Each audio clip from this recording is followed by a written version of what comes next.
What is up, everybody? How are y'all doing tonight? We're here with episode 6 of the official Tierlist podcast. That's hashtag official Tierlist podcast if you want to tweet about it. Tonight we have another guest.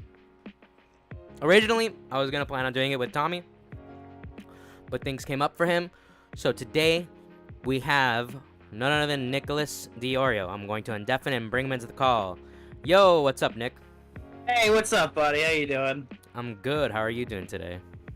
Pretty good. Had a nice, relaxing day. Smoked a cigar, played some games, worked on some videos. Nice. I've actually never smoked a cigar before. I got into it, like, at the end of the hockey season with my dad and my family and stuff. So now, it's a nice little, relaxing thing I'll do every few days or so. Nice. What's up, Fours? I'm doing well, Fours. Thank you for asking. Anyways, on the off chance that anyone might not know who and what you do, just talk about your channel for a quick second and we can get right into it. Yes, I am a commentary YouTuber who hasn't uploaded in a year. I also do streams and stream highlights and varieties of things. Impromptu, blood sports style debates, that stuff. All right, sounds good. Well, today, as I said to the chat a second ago, we are doing a MCU tier list. Let me pop that onto the screen. Yeah, I'm a Marvel consumer. I'm slowly stopping to do that. I actually haven't been watching any of the Disney Plus shows, so probably the fastest things will be the ones that either you have only seen or that have neither of us have seen.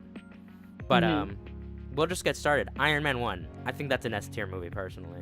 You have to. It's just, I mean, everything that people say about Tobey Maguire's Spider-Man movie, I think you could say probably about the first Iron Man. It's not the first of its kind, so I mean, you can take that away from it a little bit, but like, I took a character that not a lot of people were super like keyed in on and made him like the household name that he is today. Yeah, like what I knew about him was the little bit I saw from like other cartoons, but otherwise the only thing I really knew about Iron Man was what he looked like. But when I saw it, people today pretend they knew Iron Man before that movie. The only ones that I can believe knew Iron Man are the ones that actually read comic books, which are very few people.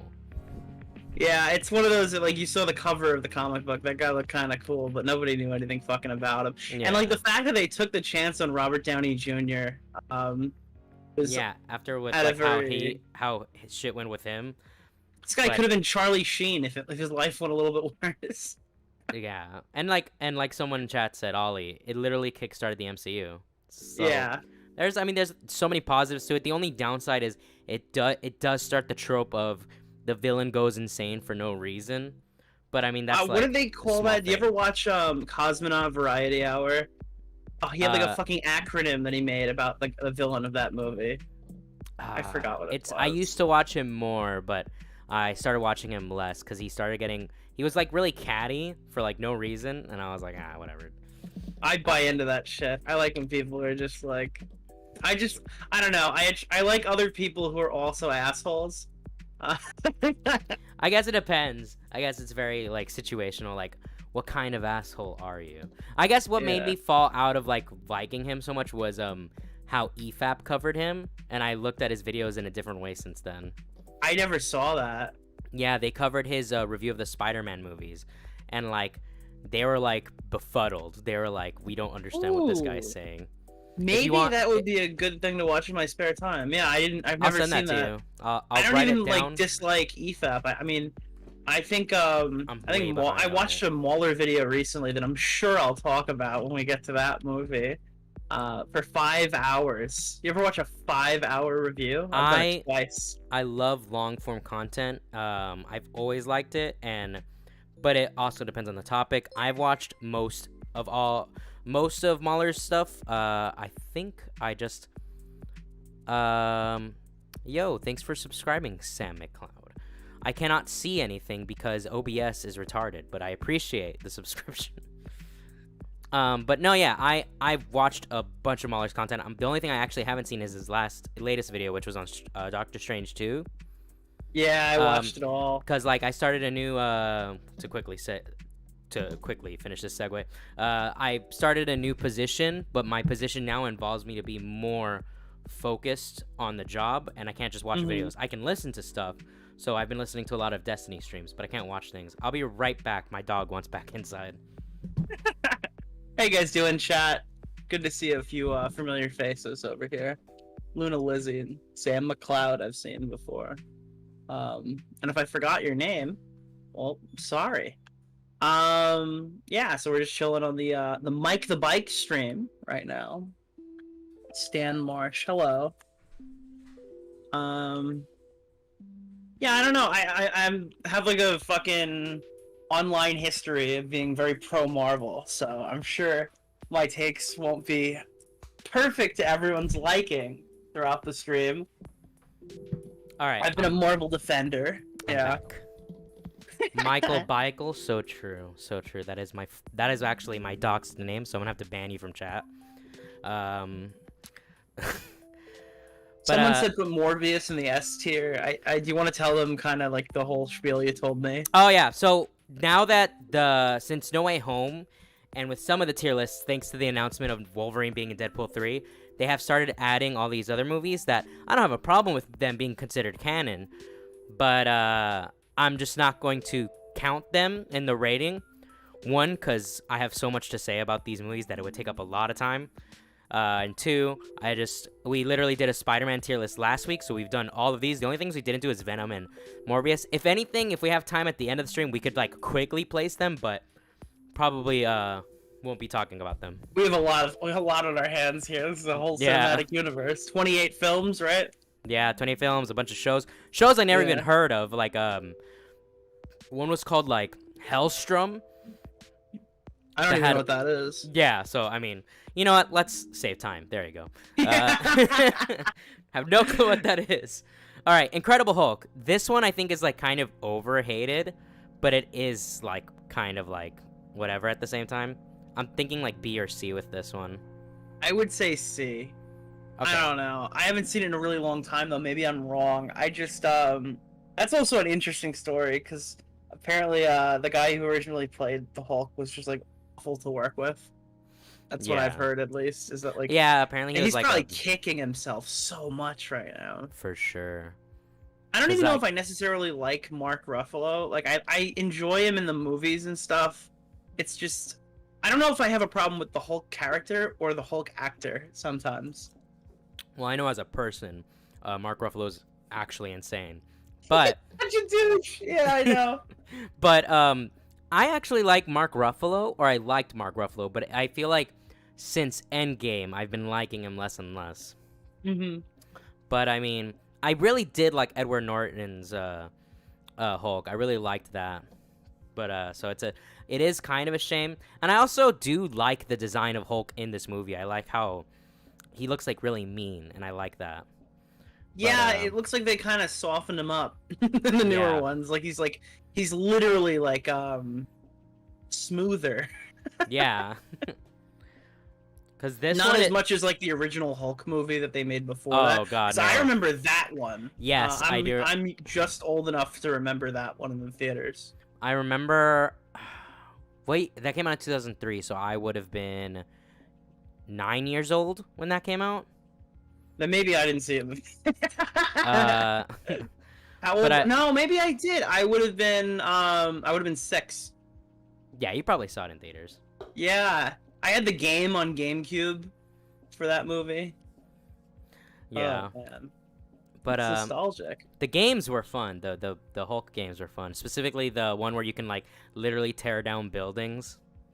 There was like a time when every movie had like a tie-in shitty license game, and some of them were fucking gems. Yeah. And they would launch on 9 different platforms, so half the time, like, from platform to platform, you could get a completely different game. Like, it'd be on Game Boy, it would be on fucking Xbox, and then some of them, when they started getting to Xbox 360, they would release them on, like, PlayStation 2, and it would be a completely different game as, like, Xbox 360 and PS3. Yeah.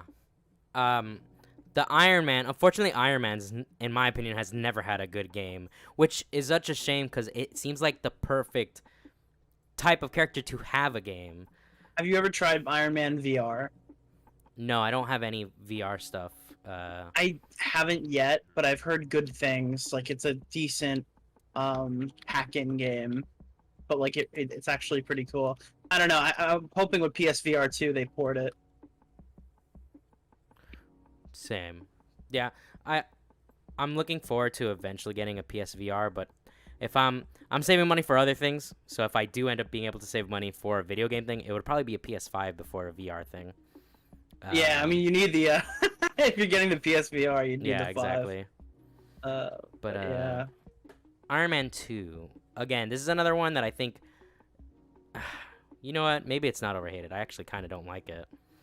I'm gonna fucking specify, like, I'm giving you like nostalgia opinions. Like I'm not basing these off of how fantastic the fucking film is. I'm just giving you my straight opinion. I have like crazy nostalgia for no fucking reason in this movie. I know it's a mess. I know it's bad. Like but there are things that I really do like about it. I do like a lot of what they do with Whiplash. I like Justin Hammer. I love the suitcase suit. Just the suitcase suit alone makes it put it above whatever tier I would have put it. The early suit ups were some of the best Iron Man stuff that we would see. I like the way I look at movies, the way I judge it is like I have like two sides of me. I could be your angle or your no. I have 2 ways I look at things. I have the objective way I look at things, and then like the subjective, how it makes me feel, and then I just mash that together. Like I'll give you a perfect example. I think Amazing Spider-Man 2 is a god-awful movie, but I still do enjoy watching it when I do watch it. Because I just love Spider-Man. Oh, it's definitely more fun. Like the objectively better movie, but I would rather watch it 2. Objectively, Amazing Spider-Man 1 is better than Amazing Spider-Man 2, but I would much rather watch Amazing Spider-Man 2 because it's just more fun. But yeah, that's the way I look at stuff. Like I don't look at things wholly objectively. I have like a mix of how I look at it. And with that in mind, Iron Man 2 for me, I think it's again B or C personally. I think C again is probably fair for this. Yeah. Even though I like it a lot more than the Hulk. I actually like Thor a bit. Thor, I'm gonna be honest with you. If it was up to me, fucking Thor 1 and 2 would be down at like the bottom of this fucking. I hate like F tier. Not even F tier. Well, maybe Thor 2 is F tier, but I would put it like fucking D and F. Obviously, that's probably not where we're gonna put it. But my issue is like I hate the old Thor almost as much as I hate the new Thor. I thought Thor had his best run between Ragnarok and Endgame, and every other time I've seen Thor, I've just absolutely despised him. I don't like the whole like caricature act where he's like a fucking Greek, like I don't know. I actually like almost 100% agree with you. I do like Thor in the first one because he takes himself seriously, but in a way that it's kind of like how Drax is in the first Guardians.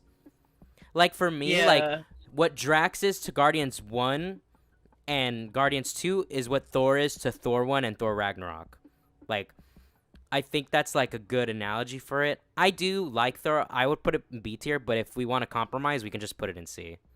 Well, I never liked Thor to begin with, but I hated it more after I saw Ragnarok. Like I just like, because now it's not even like there's character progression how we got here. They're just 2 completely different fucking characters. Like after Thor the Dark World and fucking Avengers, this guy is a different fucking person when they turn the camera back on.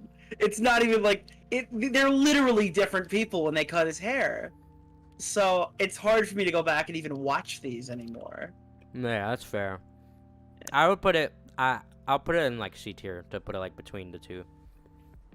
I think Captain America, the first Avengers, is actually pretty good. I would put it in B. I can agree with that. It aged better than a lot of the earlier movies. Yeah, and I do really like Red Skull. Just like it was cool seeing him again, even if it wasn't the same actor. Yeah. But just like that first time he pulls off his face, and it's like, oh shit. I miss more body horror elements in some of the. That's one of the things I did like about the new Doctor Strange was having more body horror elements. Mm-hmm. Yeah. It seems like for a while we kind of got like the same caricature of a video, like of a movie or whatever, with just like slightly. I don't know. Like once they kind of found their groove, they didn't want to deviate it from like at all in any way. Mm-hmm. And sure, I mean I like a lot of the movies from that era, but when they were like doing like this whole experimental phase and they didn't know what was gonna hit or not, you got some like interesting shit. Yeah, like I'm very much not a fan of Phase 4 at all, but I can't deny they have been trying new stuff. It's just They're trying all the stuff I didn't want. yeah.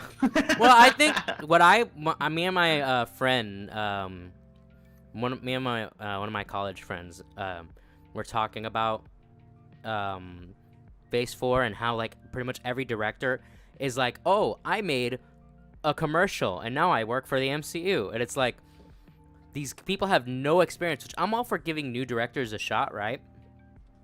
I think a way to kind of curb that risk of having a brand new fresh director would be if you have someone else that's also experienced. So for example, yeah, but they don't want experienced people because those people are going to want to inject themselves into the project, and they don't want they didn't want them to do that. They wanted a conveyor belt of like safe movies to be released for like the longest time, so now they're just adjusting to it, and that's where you get like Sam Raimi randomly pop up and get to do a little bit of Sam Raimi in that movie.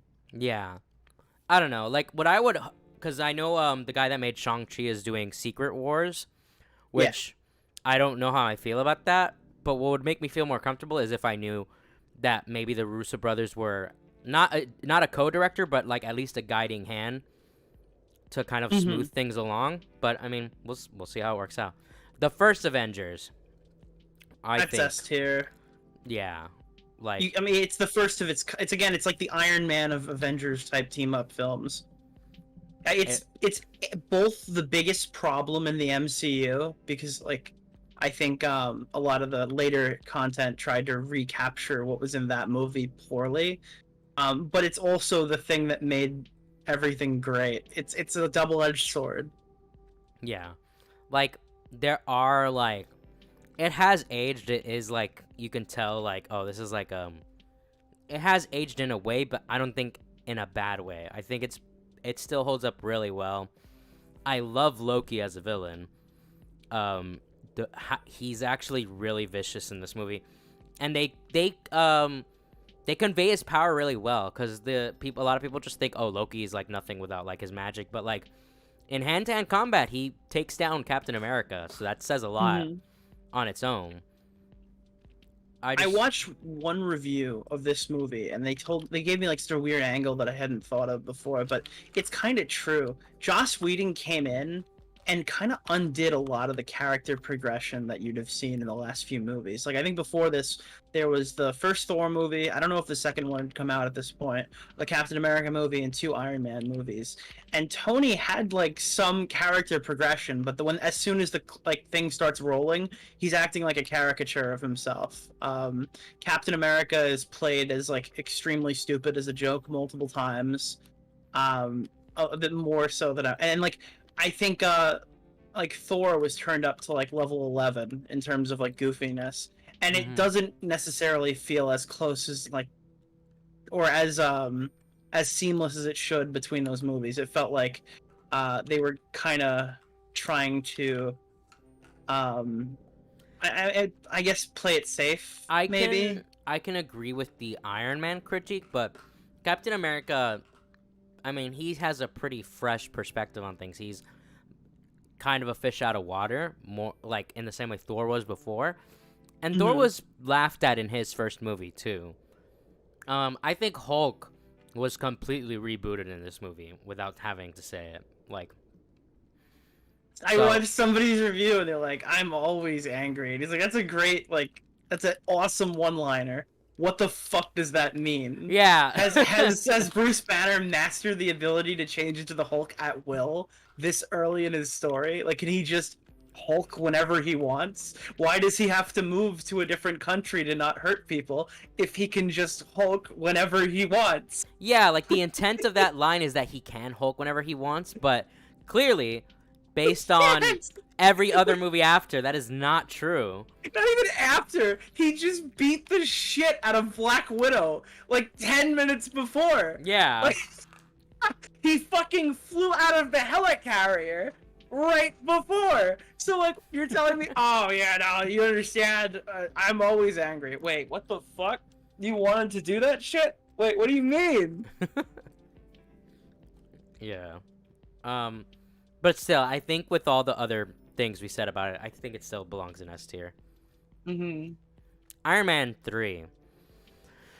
I think that's legitimately fucking underrated. That doesn't mean it's good, but people treat this like Spider-Man 3. Yeah, well, I think Spider-Man 3 is overhated, but I agree. Iron Man 3, I think actually that is a good comparison. I think Iron Man 3 is like Spider-Man 3 in a lot of ways, where it does have its problems, for sure, but there's so much good shit in here. The way they handle Iron Man's PTSD, I think, is actually decently done, considering how serious of a topic it is. Mm-hmm. I think the whole... It was better done there than with Thor. The action is actually pretty interesting in a lot of ways, because we have to see what does he do without his suit. Like, is he actually... Well, what are you... My dog started crying. I don't know why. They're being active today. Yeah, the action is really interesting. The only thing I didn't like is I think this has the worst villain of the 3 Iron Man Yeah, movies. that was exactly what I was gonna say. The villain sucks, and the Mandarin payoff would have been okay. Even because, all right, here, everyone's like, I hate how they fucked the Mandarin. The Mandarin's like a crazy fucking villain in the comics. He's like a really important one. I can't believe they did. It could have worked if they built into something better, but like red fire superpower guy, I don't even remember who the fuck that guy was. Like, he's His so name's like not memorable. Kill Rich or something, like a very stereotypical villain name. And what was it? Because he was just mad because they had like a mean conversation in an elevator. Because so he was had gonna, like dedicate the rest of his life to killing him. He had like Down syndrome or something, and Iron Man's just like, hey, I don't have time to deal with you. I gotta fuck these bitches, all right? And he's like, I'll show you. He was like the first incel killer, right? He was this fucking little dweeb, and he's like, I'll show you. And then he came back as like this ripped fucking Giga Chad power guy. The real question is, what's his name? The incel killer, the real one. I'm trying to remember his name. Elliot Roger. Elliot Roger fought fucking Iron Man in the 3rd movie. Elliot Roger thought he was... I don't even know what came first, but fuck it. I'm going to stick to it. He thought he was Aldrich Didn't they do some shit where, like, Tony put his arm around the girl and, like, walked past him, too? Like, I swear that's a scene from the fucking movie. He had, like... I think he had, like, 2 girls in each... He had a girl in each arm. Like, he was just like... You wish you could smash this pussy, Elliot Roger. He's like, I got something to show you. Tony Stark is like, oh, okay, yeah, meet me on the rooftop, dude. Yeah, sure. And then he's like, you left me out in the cold. I'll show you. And then he became Giga Chad, but he still lost. I don't know. Where do you think it would go? I kind of like it more than Iron Man 2, but I still don't think it passes C tier personally. Yeah, it's. But also I'm not going into the nitty gritty of organizing what's in each tier. It's in whatever tier it is. Yeah, fuck just that shit, dude. Just so that chat knows, because sometimes I like to do that if there's few enough movies, or if I have enough time. But yeah, no. I've never seen Agents of S.H.I.E.L.D. I've only seen clips of it that show me that it doesn't look very good. I've seen episodes of it. I'm gonna be honest with you. When that shit was on, I was watching Arrow and The Flash more than I was watching that shit, dude. But keep in mind, that was like seasons 1 and 2 of Arrow, so that was when the show was actually watchable. Right. I mean, listen, I liked fucking Robin from How I Met Your Mother, whatever the fuck she's been doing, and all these other projects. She was in that show, I think. And then I really liked the guy they brought in the first Avengers movie, Coulson. He was pretty cool. He was great. I always liked him. So this show, I guess, really focused on him a lot. I just, I don't know. I've only seen like a few episodes of it, so I don't know if that classifies as didn't see. I feel like if we're gonna rate something, we have to have at least seen one whole season, and I guess we have. Yeah, so we have not. There you go. Thor: The Dark World. I'm just gonna put that in F tier. That's an F tier movie. You know, I actually watched it. You know what? I actually think it had. There's a lot of things in it that has potential. I really like the stuff between Thor and Loki, but the villain sucks. And you're gonna disagree with me long term on this. Fucking Loki is just good. Loki's good in every fucking project they've put him in. Tom Hiddleston, great actor. One of the few like gems that came out of nowhere. I agree with you, except on the show Loki, and it is because I love Loki that I don't like it. But we will get to that for sure. But the thing with Thor: The Dark World, the other thing that's really, and look, I'm gonna say this outright. What's that chick's name? Now I forgot her. She's in that show where, it's Natalie Portman's sister in the movie. Oh, I don't know. Anyways. Oh, you're talking about the one from WandaVision. Yes, she's in WandaVision. She was on Two Broke Girls. Two Broke Girls. Yeah, that girl. Look. Yeah. Chat. She is hot, but she's so insufferable in this movie. Every time she appeared in this movie, I wanted to die. She was so bad. She's actually better in WandaVision. She's so bad in this movie. No, not Agatha. Agatha is not in Thor: Dark World. Oh god, don't even get me started. That show's not even out yet, and I hate it. Why the fuck did Agatha get a whole show? Okay, never mind. Okay. I don't know. She was decent in WandaVision, not enough for a whole show. Anyways, Winter Soldier. I love Winter Soldier. I think it's S tier. Yeah, actually, I think it's one of literally the best films in the. It's a top 5 for me. You can contest it if you want. I mean, I'm gonna contest it because like, I did see a lot of like videos like going more in detail about it, and I think the biggest critique I see about it is Winter Soldier is supposed to be like the super expert assassin, and yet he kind of sucks at his job in the movie. And that's not even counting the scenes where he's having trouble with his memory. That's just when he's supposed to be a robot. I don't know. I like and the decision. I was worried how they would take Cap into a modern age. I was worried about how that would go. Like, I'm considering the last movie basically took place entirely in the past, and then the Avengers movie, I wasn't like super stoked on Cap's character in that one, Right. and it just felt like he just fit. They meshed it well. What he was doing made sense. I thought Nick Fury was great in the movie. I liked Black Widow, and I even thought Falcon was pretty cool. Anthony Mackie's character. Oh, I love Falcon in this movie.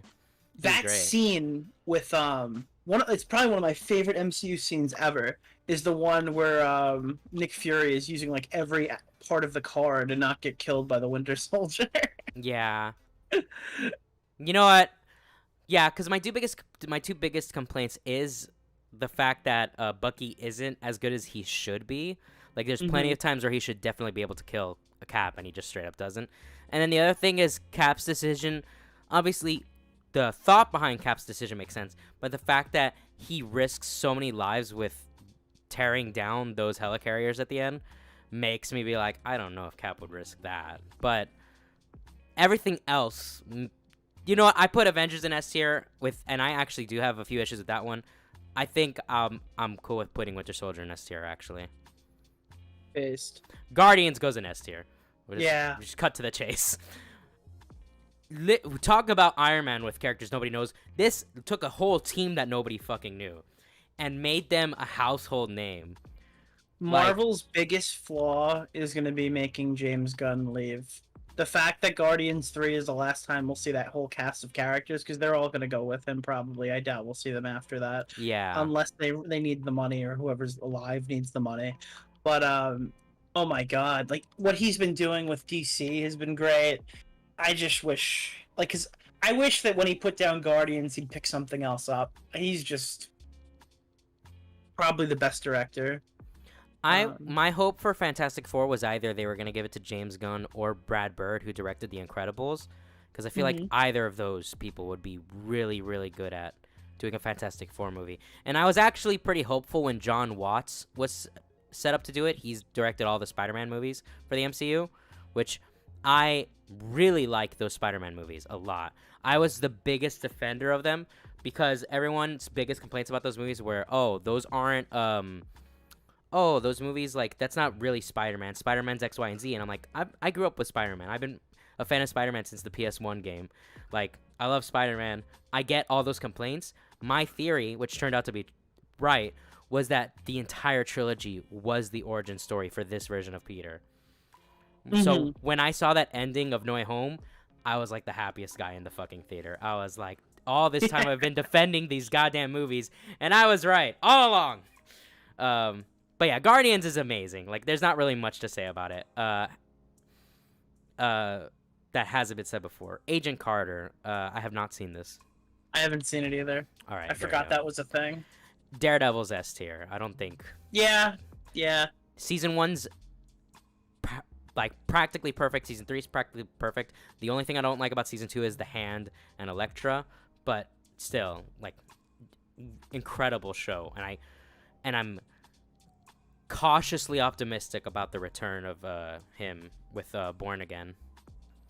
I'm excited to see him in that, but I'm also excited to see him when it comes to like Avengers movies. I think seeing Daredevil in suit standing next to Spider-Man is going to be really fucking cool. And I really, really wish, because I was watching this guy, I forgot his fucking name, but he does like pre-writes for Spider-Man movies in the MCU, and he did a whole trilogy, detailed pre-writes to what he'd want the next trilogy to be.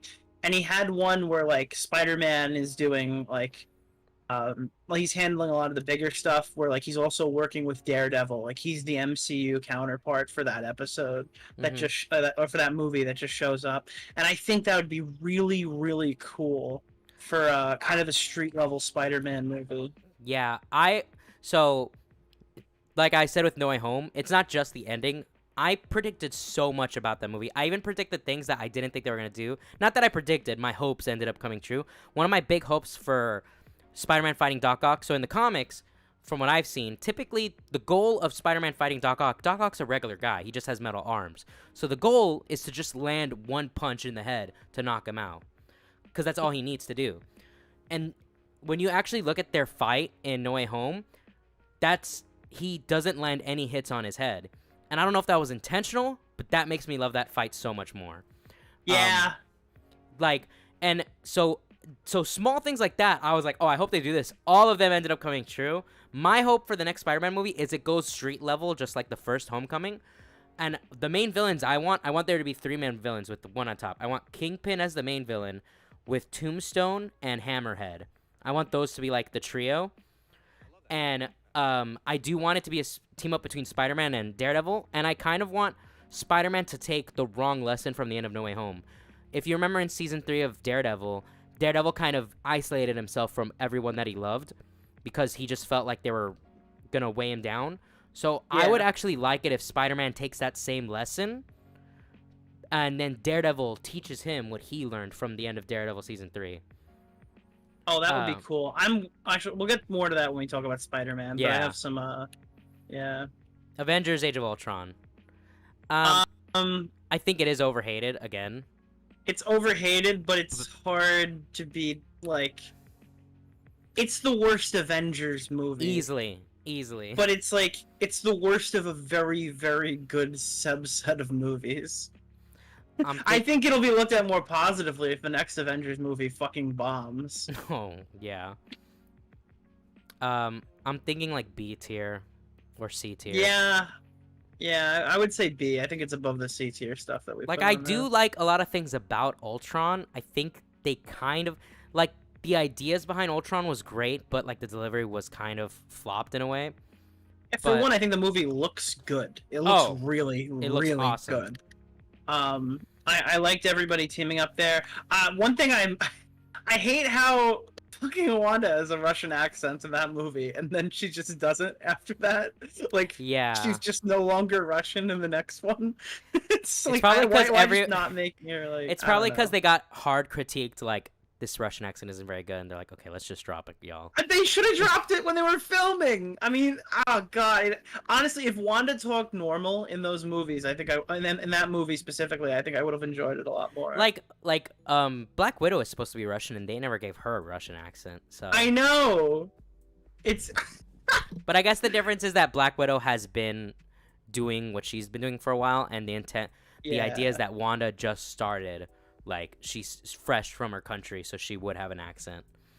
But and I mean, I don't even necessarily dislike the accent when it comes to fucking what's her name, the new Black Widow, I guess. Oh, the blonde girl.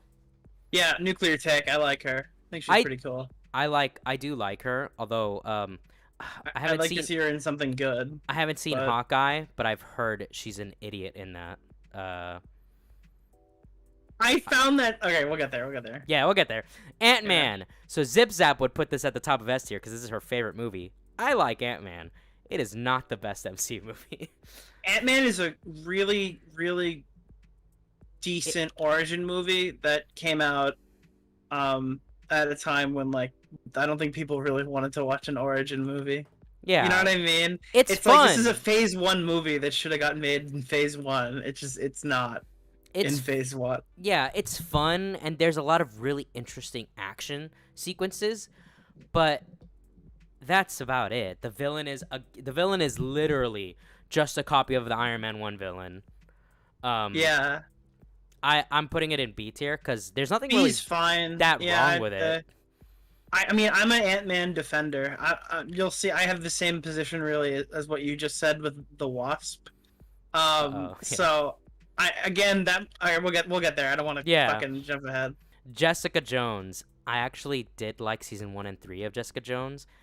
It's not as good as Daredevil, but I think it's like A or B tier personally. I could go with either of those and live with it. I haven't seen outside of season 1, and I intend to before whenever she's eventually reintroduced. Because as far as I know, she's cast for her own role again. Oh, good. She is good as Jessica Jones. I'm glad she got recasted. I heard it was her, Daredevil, and basically everyone but Luke Cage and Iron Fist are coming back, as far as I know. That's a shame, because despite the issues I have with Luke Cage and Iron Fist, I actually do like both of them. I actually think Iron Fist got better in season 2, but we're getting to that very shortly. Yeah. I'm putting Civil War in S tier. It's actually my favorite MCU movie. I think the arc between Iron Man and Captain America, I think, is like pristine. The only issue I have with it is like a nitpick, and that's Captain America's weird relationship with Agent 13 or whatever her name is. You mean morally neutral? You're right. The morally neutral relationship. His morally neutral relationship. He didn't know, dude. True. You're right. But like, yeah, I think now that we're at the end of Captain America's 3 movies, I think for trilogies, it's either my favorite or my second favorite completed trilogy in the MCU. Obviously, that's going to go to Guardians of the Galaxy when the 3rd one comes out. I'm pretty confident in that. But Same. as of now, I think it's either my favorite or my second favorite. I would put it second to the Spider-Man. Oh, you know what? I'd probably tie them for Spider-Man for me personally. But yeah, Civil War, like, I love the everything about it. Like, I get goosebumps. I'm gonna sound like a total nerd now. I do get goosebumps when the scene happens and when he realizes what happened with Winter Soldier and his parents, and Captain America's like, he didn't know, and he's just like, I don't care, he killed my mom. And it's like, dude, how can you like that's not even like super deep writing. It's just you feel that. That's the kind of shit that you like, that they write it a different way, and then the movie reviewer is just like, dude, I just wish Tony turned around and said, like, yeah, he killed my fucking mom, I'm gonna kill you. But then they said it, like, he actually just said it in the movie. Yeah. Again, like, I know we're gonna get there, but like, you could draw a lot of comparisons between Spider-Man and the Captain America trilogy. They both had like one outing or whatever, and then one like extremely solid one, and then they both ended on a huge like large scale team up film with like I don't know, huge implications is like with what's going on there, and again, like, they're definitely the 2 best trilogies in this fucking franchise, for sure. And I do fight against a lot of people are like, oh, they, like, the ending of Civil War didn't matter because they ended up teaming up again anyways. It's like, Civil War is the reason why they lost in Infinity War. Like, you can't deny that it literally had the biggest impact in the entire MCU. People get super triggered when they talk about the Accords, right? I forgot what they're called. The Soviet Accords. That does annoy me, but it's not as big of a deal for me. Well, it's gonna annoy you more if you haven't watched She-Hulk, because they offhandedly say those were repealed. I did hear that it was repealed. I think them being repealed actually helps specific movies, but it depends when they were repealed. It just sucks the way they said it, but I think that's gonna be mitigated. I'm sure in New World Order, with the new Captain America movie, I'm sure they'll mention the Sokovia Accords. It's just too integral to the previous movie not to just mention the fact that they've been repealed. But it makes Yeah. total sense why they've been repealed. The fucking Sokovia Accords literally contributed to fucking Thanos winning. Of course that was repealed. Imagine trying to be like a lawyer writing up an argument to repeal it, and then just being like, I have you one put a cent. leash on these guys, and then half the fucking half the planet died. Fucking no. No, it just says one sentence. Your Honor, Thanos won. That'll be all. And then the judge is like, wow, that sounds good enough to me. It's like, yeah, like, not even just, like, if I mean, a good lawyer would probably just be like, sir, not even half the world, half the entire universe was lost thanks to these accords. But I do think for the time, considering that this followed up, like, Age of Ultron, it did make sense that this was such a hot topic. Yeah. Because Ultron was literally Iron Man's fault. So, again, it just perfectly builds up on everything that came before and really well sets everything that comes after. Mm-hmm. Luke Cage. I like Season 2 of Luke Cage more than Season 1, but it is still pretty whatever. I think it's a mid show. Yeah, like B or C, I'm thinking. I'm leaning more towards C. I'm cool with that. Like, I really like Cottonmouth. Spoilers, by the way, chat, for all these movies. Just saying that. I really, really liked Cottonmouth, and then he just gets killed, and we have a lamer villain. And then, and then the second season, I can't remember that well, but I remember liking it. That's all I remember. I don't remember it that well, but I remember liking it more. But not by a lot. I'm kind of foggy on this one. It didn't really leave a huge impression on me. Yeah, like when I was seeing the trailers, I loved that clip of Cottonmouth over Biggie, and he's just like, everybody wants to be the king, and I'm like, dude, this guy's so fucking cool. And then he just gets killed, and I'm like, okay. Yeah. Thanks. Doctor Strange 1, I really like this movie. I put it in A. Yeah, visually alone. Visually, it's awesome. Crazy. You can tell they gave the fucking people LSD when they were fucking editing it. Yeah. I hate the design of Dormammu, but I love their, I don't even know if you can call it a fight, their confrontation. Not every fucking MCU movie needed to have a huge fight at the end, and I think this movie shows that. If there's one thing I don't like, it's not this movie. It's the fact that there's nothing between this movie and Thor and Infinity War. Because it feels like we missed a movie there somewhere. Because at the obviously he's a world-class surgeon, excels at everything that he does and stuff like that, and he's like really quick, really fast learner, right? But he goes from like, I didn't know how to do this 20 minutes ago, to I'm a fucking master of the mystic arts in the next movie. I'm literally teleporting you and refilling your beer and like just fucking your shit up. He knows how fucking everything works by the time the end credits roll. You know? It just felt like he had like 30 minutes of kind of figuring it out at the end of the movie. Before that, he was completely fucking clueless. And then in the next movie, he's already got so much character. Like it's like, we need this guy to be ready for Infinity War. How can you get this guy ready for Infinity War? Yeah. Like something extra to like fill in that gap would be cool. Mm-hmm. He went into the hyperbolic time chamber, so true. And the girl, fucking Regina. Whatever her actual name is, I'm calling her Regina George. His girlfriend. The one who played she played Regina George in Mean Girls. Right. Fucking, I forgot her name, but like even in the second movie, she barely has anything to do. And it's like I don't know. I wish they used her more.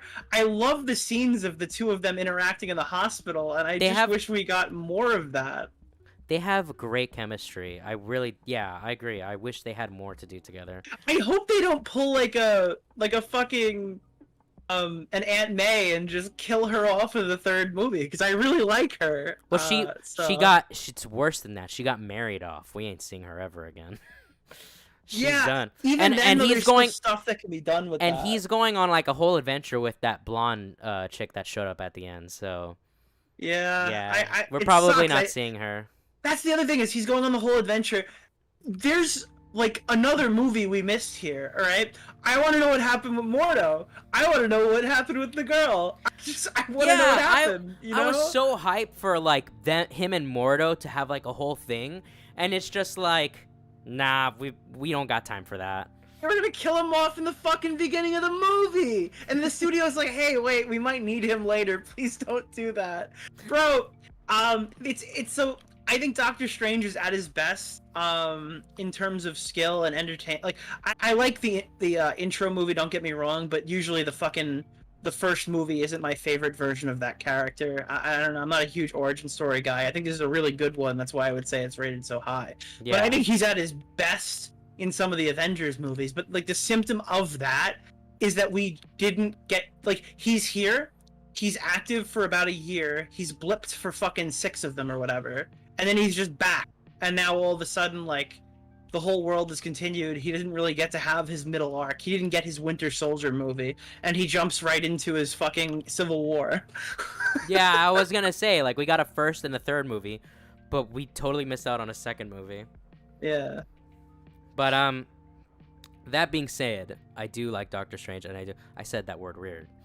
That being said, I do like him, and I do like what they do with him, but I totally agree with that point, that like there is something missing between the two to fill in the gaps. Because that was one big critique of Doctor Strange in the first one. A lot of people that are fans of Doctor Strange, including some of my friends, were like, he just wasn't strong enough. Like, Doctor Strange is supposed to be OP as hell, and I'm like, well, yeah, but it's an origin movie, they gotta build him up.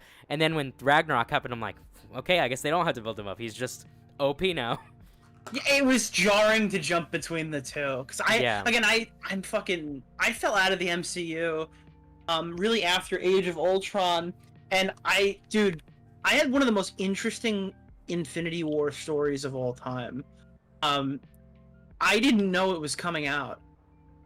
I just missed all the marketing. I'm not even kidding you. My friend hits me up and says, hey, my uncle owns a movie theater. Do you want to watch this like a few days early? So I go to an empty movie theater with just me and 2 of my friends to watch Infinity War early. And I hadn't seen Ragnarok. I hadn't seen Doctor Strange. I hadn't really seen anything since Ultron came out. And it was just the craziest fucking experience of my life. Like, I legitimately, I had no expectations going in. And it was, I went back and I watched everything. I binged, like, the whole fucking franchise that weekend. Yeah. Like, I was pretty adamant. I was sticking with the MCU the whole time. And then all my friends were like, well, after Endgame, I'm kind of done with the MCU. And I was like, well, Spider-Man's next. And I was of the unpopular opinion that the Spider-Man movies were really good, so I was like, I'm gonna stick around. I'm gonna see what happened. Spider-Man. I'm sorry. I did see Civil War. I saw Civil War, and that was the last thing I saw before Endgame. Yeah. But like, because of Spider-Man. Right. So I saw Spider-Man, and I'm like, oh, that was great. And then I saw WandaVision. I'm like, it kind of fell off at the end, but it was overall great. And then fucking Winter Soldier came out, and then Black Widow came out. And I was just like... Do you know what it was? It's all falling apart. Yeah, do you know what it was? I fucking hated Thor so much. I didn't want to go see Ragnarok, and then I saw him in Infinity War, and I'm like, what the fuck happened Who's to this Thor? guy? Yeah, I was just like, wait a minute, because I missed Ragnarok at first. Mm-hmm. And I was just like, holy shit! Because you know what I was doing? I was like, all right, this Captain America movie was good. I don't really know if I give a shit about all these other superheroes though, so I'm not gonna go watch like fucking Doctor Strange or some shit. I'm not gonna go watch fucking Ant-Man. If they have another Iron Man movie, I'll watch that. And that's how I kind of went about it until Infinity War, and I was like, nope, I was wrong. Peel it back. Yeah. Someone in chat says, I wish Strange wasn't OP in Strange 1. Admit it. I'd make it so he's OP like he is in Infinity War, but Strange 2, maybe other... That comment's kind of confusing me. But someone does say, why didn't he use the Time Stone to stop time and one-shot Thanos? There's a lot of ways they could have killed Thanos in Infinity War. We'll get to that. We're almost there. There's so many ways to have killed Thanos. We even saw one in the new... Yes. Oh, my God. Okay, what if I have such... We're going to get to it in more detail, but I have such a love-hate relationship with the What If show. Well, But here's Iron the deal. They Fist- could have fixed it. They could. All right, we'll get there. We'll get there. Yeah, we'll get there. Iron Fist, I'm gonna put it in D tier. Like, he was awful in season 1. He was better in season 2, but still, yeah. Yeah, I would agree. It's just not there. Guardians 2, I think, is also S tier, and I actually like it more. I actually like it more than Guardians 1. This movie, I literally cry every single time father and son plays at the end of that movie. Dude, the fucking scene where the camera pans out after he's like, "Yeah, I really hated putting that tumor in her head," is like fucking so one good. of the best scenes, yeah, in the whole franchise. You killed my mom, and it's like, dude, it's kind of similar, but not as good. But it's similar in a way to the Tony scene in Civil War. But like, the music in the movie, I actually love the music here more than in the first one. Because I mean, opening up with Mr. Blue Sky, one of the greatest songs of all time. Yeah. The use of My Sweet Lord, when they're in the forest and they're playing that Southern Nights song, and he's taking out everybody. Like everything about this movie, I think, just improves on the first one. I think the villain is improved. We didn't even talk about the villain in the first one. The villain's improved. Like, every aspect, in my opinion, is better than the first one. Can we point out how the tier list is literally the letter F? Oh, now it's an E. Never mind. E. Hold on. Well, this doesn't. It's okay. Now it's an F again. Yeah. E. Can we get some E's in chat? But yeah, it's just a great movie. Great soundtrack. Great everything. Visually, also really, really like. They really let James Gunn go crazy with the visuals on this one. Even the poster, you can see the difference. Homecoming, for me, is an S tier movie. I could live with S tier. I think it's either an A or an S. It's either a high A or a low S tier. It's... Dude, they didn't kill Uncle Ben in the first 30 seconds of the Spider-Man movie. Immediate S tier. If I had to see Uncle Ben get fucking murked at the beginning of the movie again, I probably would have hated it. Yeah. I was just so sick and tired of Spider-Man reboots. People forget how close this was to Andrew Garfield and how infuriating it would have been if we got the same story retreaded. A lot of people didn't want to see fucking Iron Man, Spider-Man shit. And you know what? I think after a decade of... Has it been like a fucking decade of the Spider-Man yet? It feels like it. After like a fucking decade of Tom Holland, I would like a more traditional Spider-Man story. But when it came out, it was new and different, and I enjoyed it. It felt like they took some of the best parts of Miles and they integrated that into Peter's story. I hardcore fight against the criticism of this movie that it's just Iron Man Jr.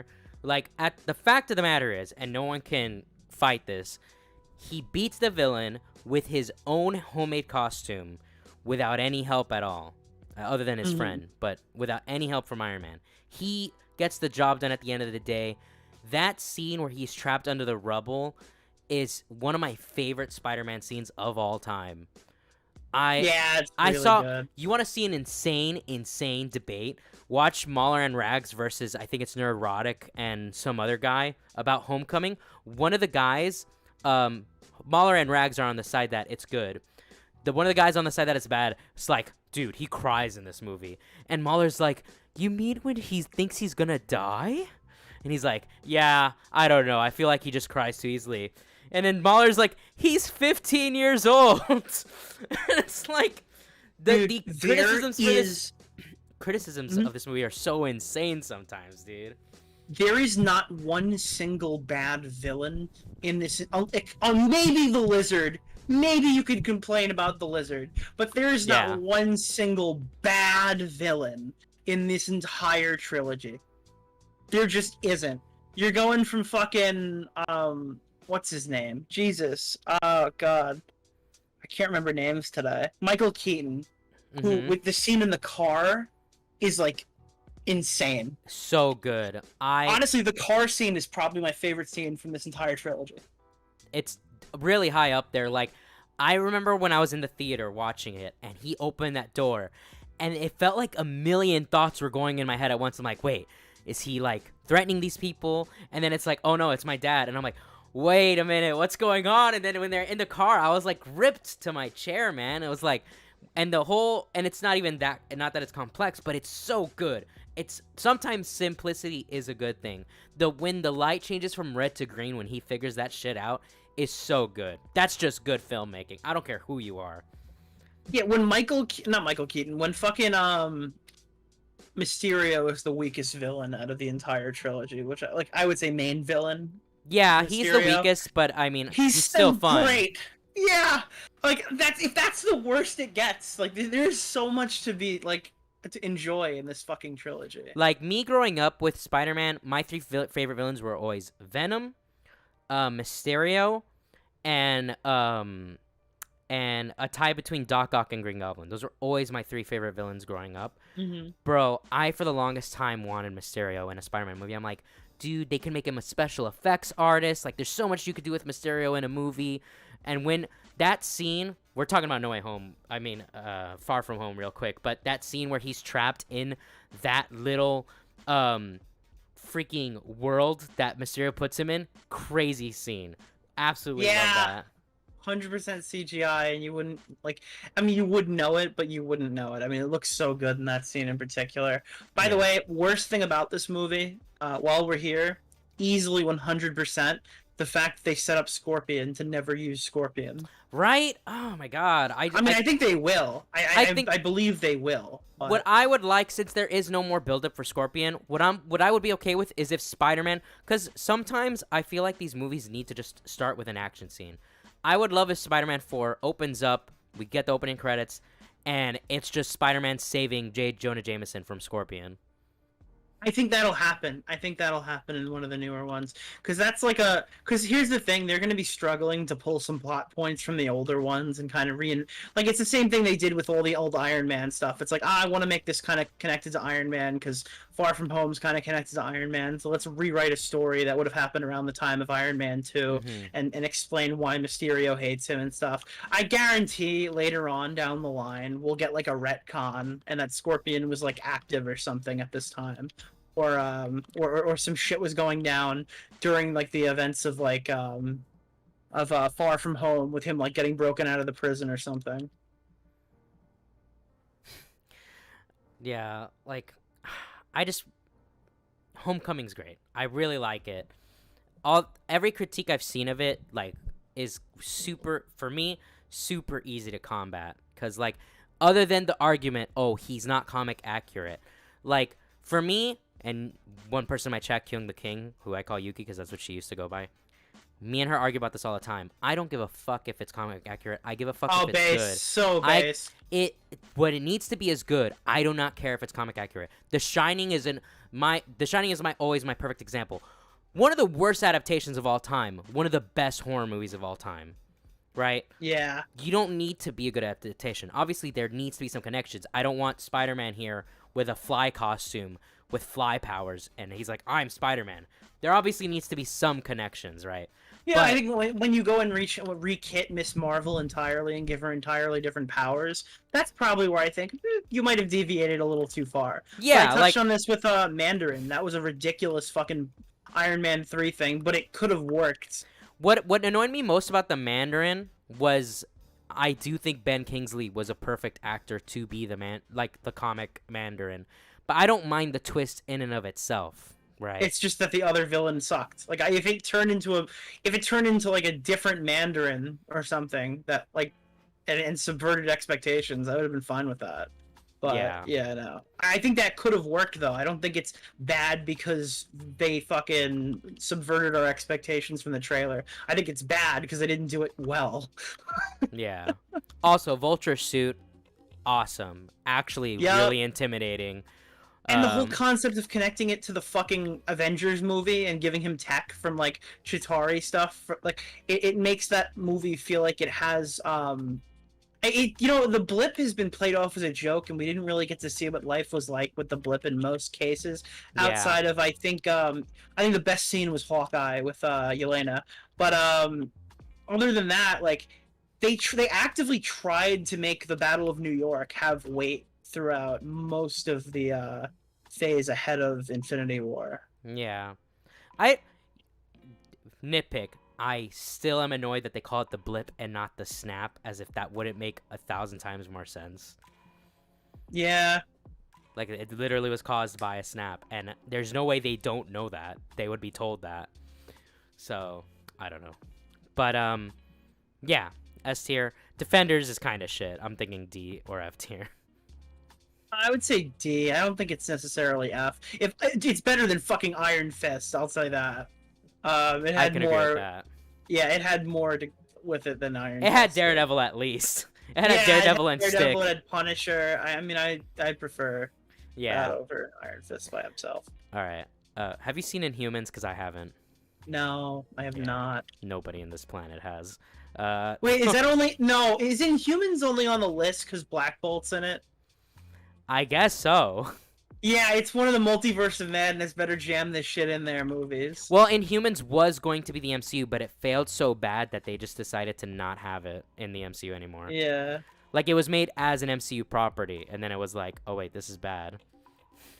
We're not going to make any more of this. Well, it was in development hell, wasn't it? Isn't that the one I'm thinking of? No, I think the one that was in development hell was New Mutants. Oh, is New Mut? Oh, I'm mixing them up. Okay. Yeah. But Inhumans sucks, too.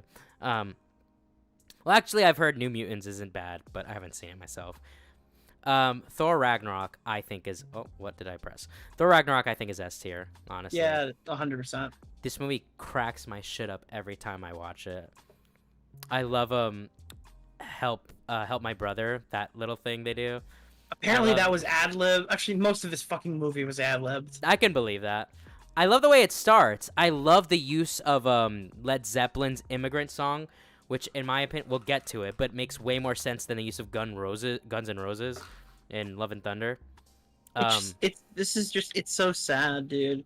It's like it feels like they accidentally stumbled on this movie. Now, like looking back, I think Taika Waititi has no idea what made this movie good. Well, I don't even know if it's that. I think, and I've seen enough for me to believe that he just straight up didn't care about Love and Thunder. I think it has more to do with that. You know, he might lose his fucking Star Wars thing, I've heard, over that movie. I wouldn't be surprised, honestly. But Ragnarok's I didn't even great. hate Korg. I thought Korg was funny in that movie. But in love the new Korg. movie, I fucking hated Korg. I thought he was awful. I absolutely couldn't stand him in Love and Thunder. It was literally it just felt like Taika Waititi's fucking retarded self-insert character who didn't give a fuck about being there as much as Taika Waititi did when he was directing it. It was infuriating. Yeah, like we'll get to Love and Thunder, but yeah, Thor Ragnarok itself, hell is great. I loved Idris Elba, the way they mess with his character in this. Like, he so badass what they do with him. If you notice, he doesn't have a kid in that movie. Kind of interesting, but we'll get to that. There's so much about like Thor Ragnarok, and the way it ends is probably one of the best cliffhangers in the entire MCU. The way it directly leads to Infinity War is so good. I will say it does suffer from, because one of the biggest criticism that I think is actually now a real problem in the MCU, because people have been complaining about it for a while, but I don't think it got really bad until really recently. But this one has some scenes where the big criticism is, oh, there's scenes where there's drama, but you undercut that drama with a joke. There's a way to not undercut it. There's a way to put a joke in front of drama where it still hits well. A good example will be in Infinity War, when Thor is like talking about how he's lost everything and it's his destiny to kill Thanos. And there's a joke at the end, but the point is that the joke doesn't come at the expense of Thor. It's just Rocket talking to himself, right? Yeah. Whereas, like, one example in Endgame, a joke that super undercuts the drama is when Thor says that he needs to do the snap, and do you know what courses through my veins? And then they have War Machine say Cheese Whiz. I hate that joke. And I hate that joke so much, bro. But Thor Ragnarok, that doesn't bother me as much as it does everybody else, but I understand why everyone hates it. Yeah. I just think it's just goofy shit, and I don't know, I don't necessarily dislike it. Yeah. That's probably part of the reason I'm able to enjoy some of the newer films, is that like the normal quirks that drive everybody nuts don't really affect me all too much. Well, for the longest time, I think it's how it's done, right? Like the example I just gave. There's a way to do these kinds of jokes to me where I'm like, that's kind of tasteful. I have a lot of examples from just the first episode of She-Hulk that I can use when we get to that. Yeah. Because that first episode really upset me. in many ways. And I'm not even a huge Hulk fan, but we'll get to that. But yeah, Thor Ragnarok, awesome movie. I actually still have not seen Punisher yet. God, I saw it, but a long time ago. I thought it was pretty solid. I don't think it was as good as Daredevil, but I think it's a solid B tier show. The thing is, the biggest critique of the Punisher is the show is good, but it's not the fucking Punisher. Like, the people who don't like the show don't believe it's a good version of the comic Punisher, I guess. If I had, that's the big criticism, as far as I know. Hold on. Yuki, stop abusing your mod. All right, stop being a child. Someone was like, I can't wait for Mike and Nick to put Infinity War in S tier so Yuki can cope, and she timed that person out. I haven't seen Runaways. I don't even know what that is. What is Runaways? It's about runaways. I have no fucking clue. I don't know. Black Panther. I think it's alright. The problem I have with Black Panther is I think the villain is not that he's bad, but he's super overrated in my opinion. I think Black Panther is better in Civil War than he is in this movie. So, yeah, if you try and do the movie review thing on Black Panther, oh no, if we're going you really objective, nitpick the shit out of the movie, yeah, you can fucking destroy this film. And the problem isn't that the movie is bad. The problem is that Wakanda is fucking stupid. And I like it, and I feel like you have to suspend disbelief and almost treat it like you'd treat like a society in Guardians of the Galaxy. Because the problem is, Wakanda will not make sense no matter how hard they try to write it into making sense. There are these extremely fucking high-tech, wealthy, like Africans in Wakanda that are living right next to people who are starving to death and poor right outside the walls. And every time all of these people are traveling in and out of their secret society, they're just disappearing into thin air, and the movie shows people watching that happen. There's no fucking way this society is secret. I watched, I forgot whose video it was who was explaining this to me, but Wakanda was it was like 4 different tribes, and that one tribe took over all 4 tribes, and then and then they just stopped. Like, that's not how these not middle age, but that's not how these societies work. They just keep conquering. Like, Genghis Khan didn't just stop and go, all right, we're gonna wall this shit off. He tried to take over the entire known world. That's what conquering was like, right? I think they didn't have the cloaking tech. So you're telling me that there's no fucking maps that just show a place that doesn't exist anymore? Nobody's gone looking for it? Yeah, the only way it works is if it works the same way as Themyscira does, where Themyscira is literally I don't know if it's an island or an archipelago, or however you say that. I don't know how to say that word. But like an island or a system of islands. That's the only way something like that can work, because then when you don't have the technology to put up your invisible wall, you can't really travel that far unless you get on some boats, right? Mike, why are they breeding rhinos? That's... Oh my god. Dude, okay, I think the video you're talking about might be the Mauler one. Yes, Mauler. Are they breeding rhinos? For rhino milk, of course.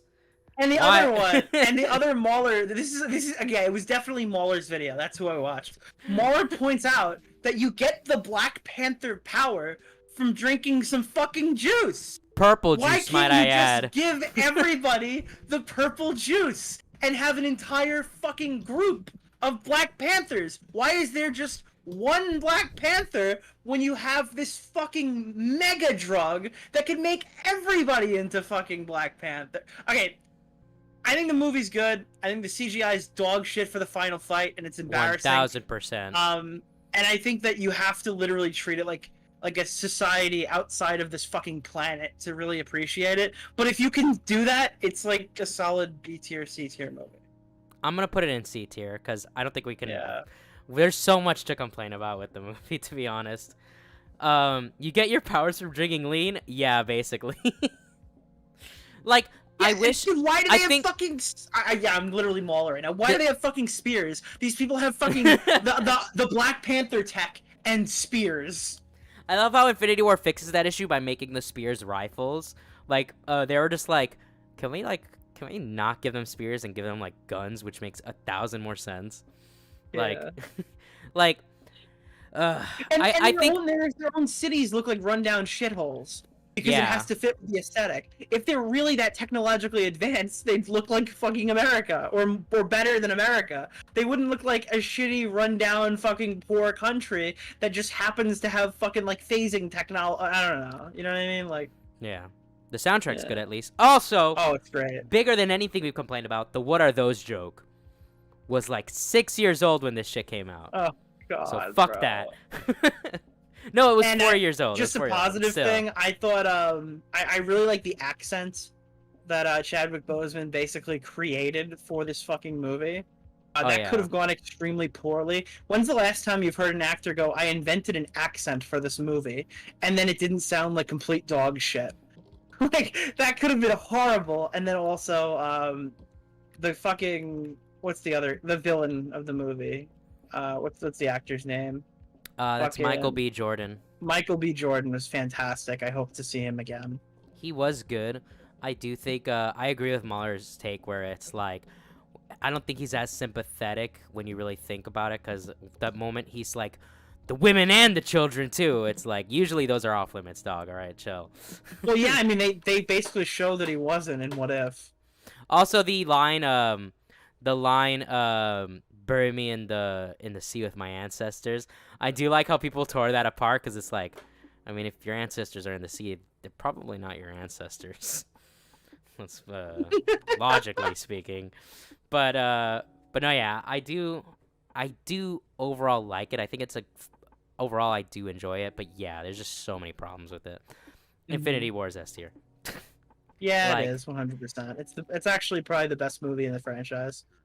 I put it under Civil War, but anyone that argues with me, I don't even.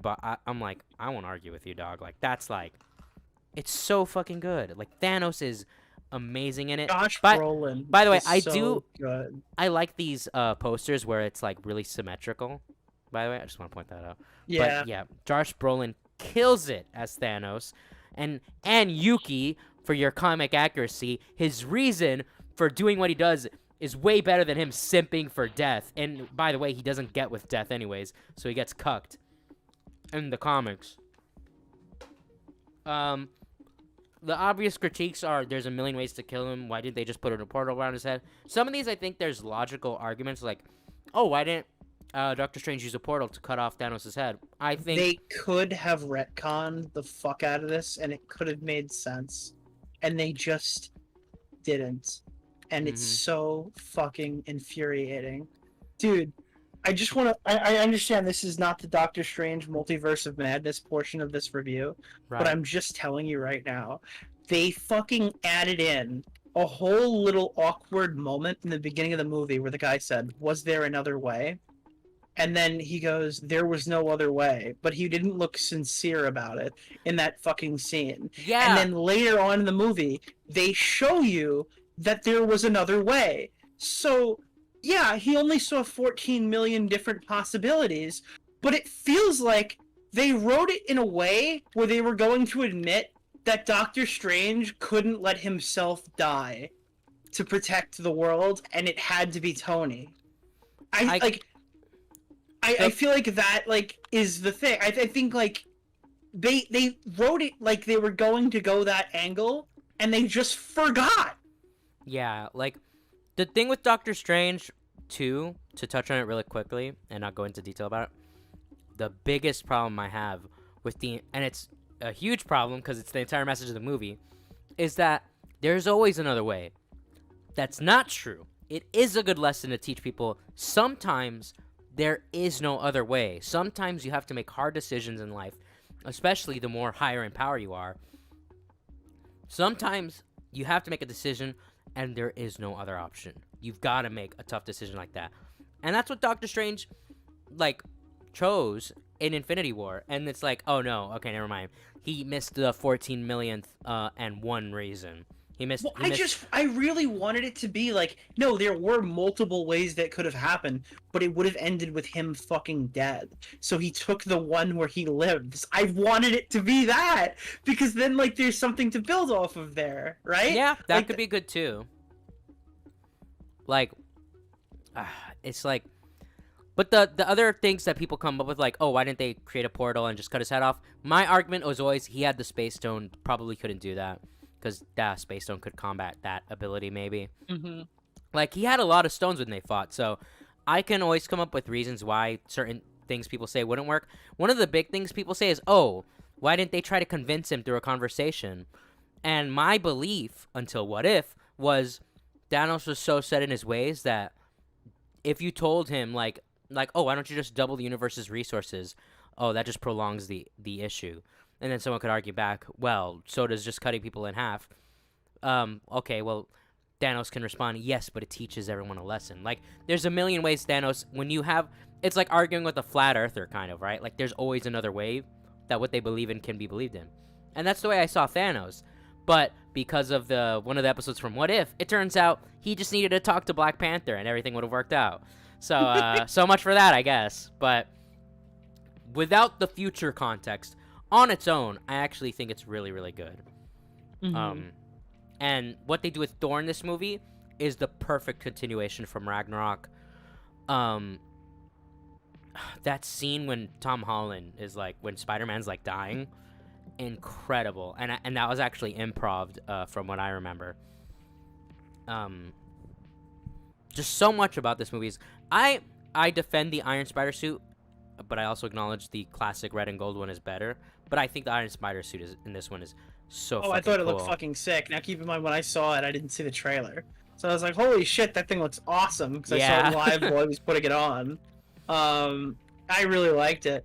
I think it's kind of weird that most movies just give you a new suit to sell more toys. But Spider-Man wants you to keep buying the old toys, so they put him in 5 suits in one movie. It was kind of jarring to see that in No Way Home still. Yeah. I mean, I'm a huge fan of like, Spider-Man has so many suits in the comics, and I love a lot of them. So whenever they give him a new suit, I mean, I get that it's just to make a toy, but I'm for it, because I love Spider-Man's suits. Like, I mean, we'll get to it, but yeah, the Iron Spider suit is so cool. Everything between the Guardians and Thanos is really great. A critique that I dislike is people... I don't know why I moved that.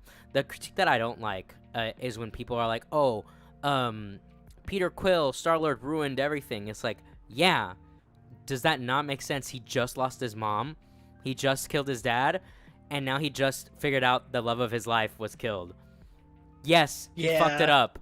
What do you... Like, he's always been super emotional like that. Like, dude, he shot a fucking god because he found out the god killed his mom. Like, it's within his character. No, it fits. I agree. Cloak and Dagger. All I know about this show is that there's a really cringy scene where she says that, oh, I was raped and the cops didn't care. And he's like, well, at least you can go into 7-Eleven and not think, and people don't look at you weird. I don't even know what that show is. That's an MCU related show? Yeah, I don't know. I don't even know what channel it was on, but yeah, Cloak and Dagger. I don't know what that is. Ant-Man and the Wasp. I think it's as good as the first Ant-Man, or maybe a little less good, but I don't think it's substantially worse.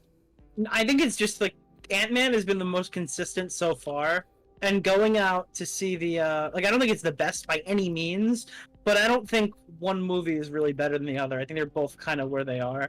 Yeah. Now with Quantumania coming out, it's either going to be the best or the worst one based on how Phase 4 is going. We'll see. And yeah, I'm really interested. Again, like it all depends on if you're excited to see the villain of that movie have like a proper introduction. I'm very mixed on Kang at the moment. I like where he could go, but again, we'll have to see. Well, we're going to see a lot of them in a rapid succession next year. Yes. He's got a show and a movie coming out. Wait, he has a whole show too?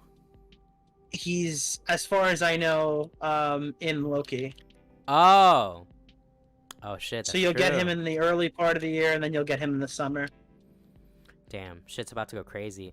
I really did love the MCU, so I really hope Phase 5 is way like it they figure out their mistakes and learn from it, but I'm so black pilled on all of Hollywood, and that includes Disney, which I grew up as a huge Disney stan. Like my family's always been big on Disney. We had like all the VHSs. We go to Disney like every year, like big Disney fans in this house. But like ever since like Frozen, I feel like anything that's a sequel or a remake is horrible, so bad. So yeah, I'm super black pilled, and I'm not holding my breath for Phase 5. I hate Captain Marvel so much. For me, it's either a C or a D. I want to put it in D.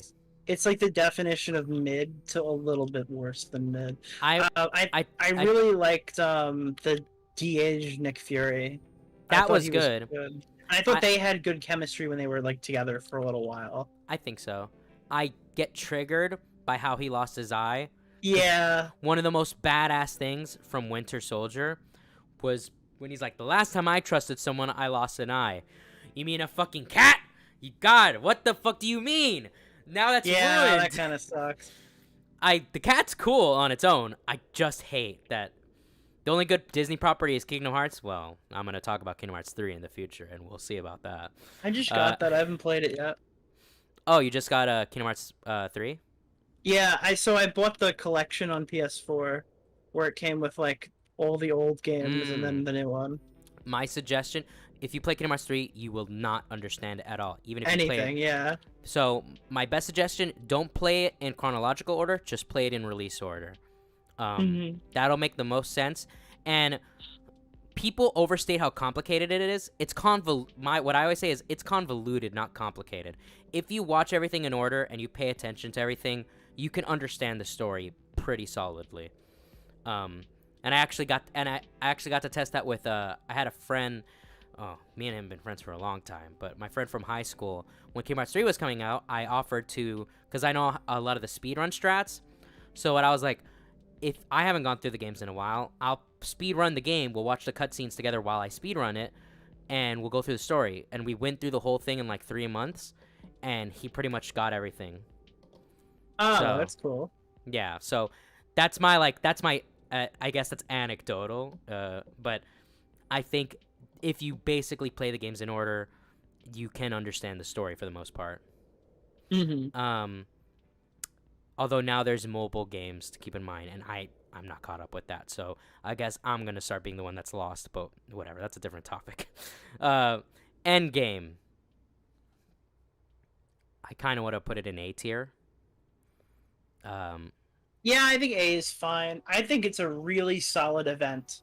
Yes. I think there's a lot of problems with it if you look at it as as a standalone movie, but for what it is, it did what it was supposed to do. It's literally the definition of not as good as Infinity War, but still pretty fucking good. Yeah, like honestly, when I saw it in theaters, I'm a person who can cry at a movie. I was the only one in my friend group that didn't cry when Iron Man died. And I don't even know what it is, because I do love Iron Man a lot. And I don't know, it just... Now when I watch it, I do tear up, but when I saw it in the theater, I don't know what it was about the movie. But it just didn't hit me. Could you imagine? I think an earlier cut was going to be him saying, "Fuck you, Thanos." Could you imagine he said that instead of "I am Iron Man"? Because that was like a late edition where they like reshot it or whatever, redubbed the scene to be like, "I am Iron Man." I think I would have. As funny as that is, I think I would have hated that. I would have hated it too. Fuck you, Thanos. My last words. Fuck you, Thanos. What? It wouldn't have been out of character. It just, well, first of all, they try not to put a lot of curses in this, so that would have been jarring as fuck to just hear him say that. But yeah, it wouldn't have been nearly as good. I'm glad they changed their mind, but it would have been so memey, bro. Yeah, because like the line "I am Iron Man" holds so much weight, because the way he says it now compared to when he said it at the end of the first Iron Man makes like it's such a perfect final line from him. I don't know. Like, Endgame has so many things that I really like about it. I actually did. Okay, this is one thing I got spoiled by. This was in one of Tommy's streams. Someone donated and said that Black Widow died, and I got really mad. I was like, "You motherfucker!" Assuming it's shadow humor. Maybe it is shadow humor. Shadow humor. Yeah, I blocked him completely on everything because he's known to go into Tommy's streams and shit and like read spoilers and stuff. So he hasn't done that in my chat. He hasn't done that in my chat yet, so he's not banned in my chat. But I did warn him. He tries to like donate to Dave when I'm on the show to do that, or like call in and stuff. So I just have him pre-muted in the Discord server, and he's just like a total fucking loser. But yeah. I'm not gonna shit talk him. He's a pretty good donator of mine. But I get why. No, I get why. I mean, I'm the kind of person that normally I actually don't care about spoilers, because to me, knowing something isn't the same thing as like experiencing it. Like, you can tell me X character dies, but I don't know how they're gonna die, right? But for spoilers don't typically ruin the movie for me. But it depends how much I care about it, right? Like, with what was it? With episode 9 of Star Wars, the fucks I had left for Star Wars at that point was like in the negatives. So I actually just looked up what happened in the movie, because I didn't give a fuck before it came out. But with Endgame, I actually did my best to stay away from spoilers. And the same thing with well, I tried to with No Way Home, but then the whole movie leaked out and I did end up watching it on my phone. But I did try before that. That kind of happened with Kingdom Hearts 3. Kingdom Hearts 3 actually leaked like a week before it came out. So I saw a lot of that game before it came out, unfortunately. Yeah, that'll happen. I remember that happened with Halo Reach. There was a fucking virus. Maybe not even a virus. I don't know what it... Yeah, I guess a virus is the right word. Where you'd get it and it would just fucking play the ending in a... like as it's like dancing around your fucking screen. And it won't let you like exit out. So you have to literally like shut your monitor off to avoid getting spoiled of every character dying. Yeah.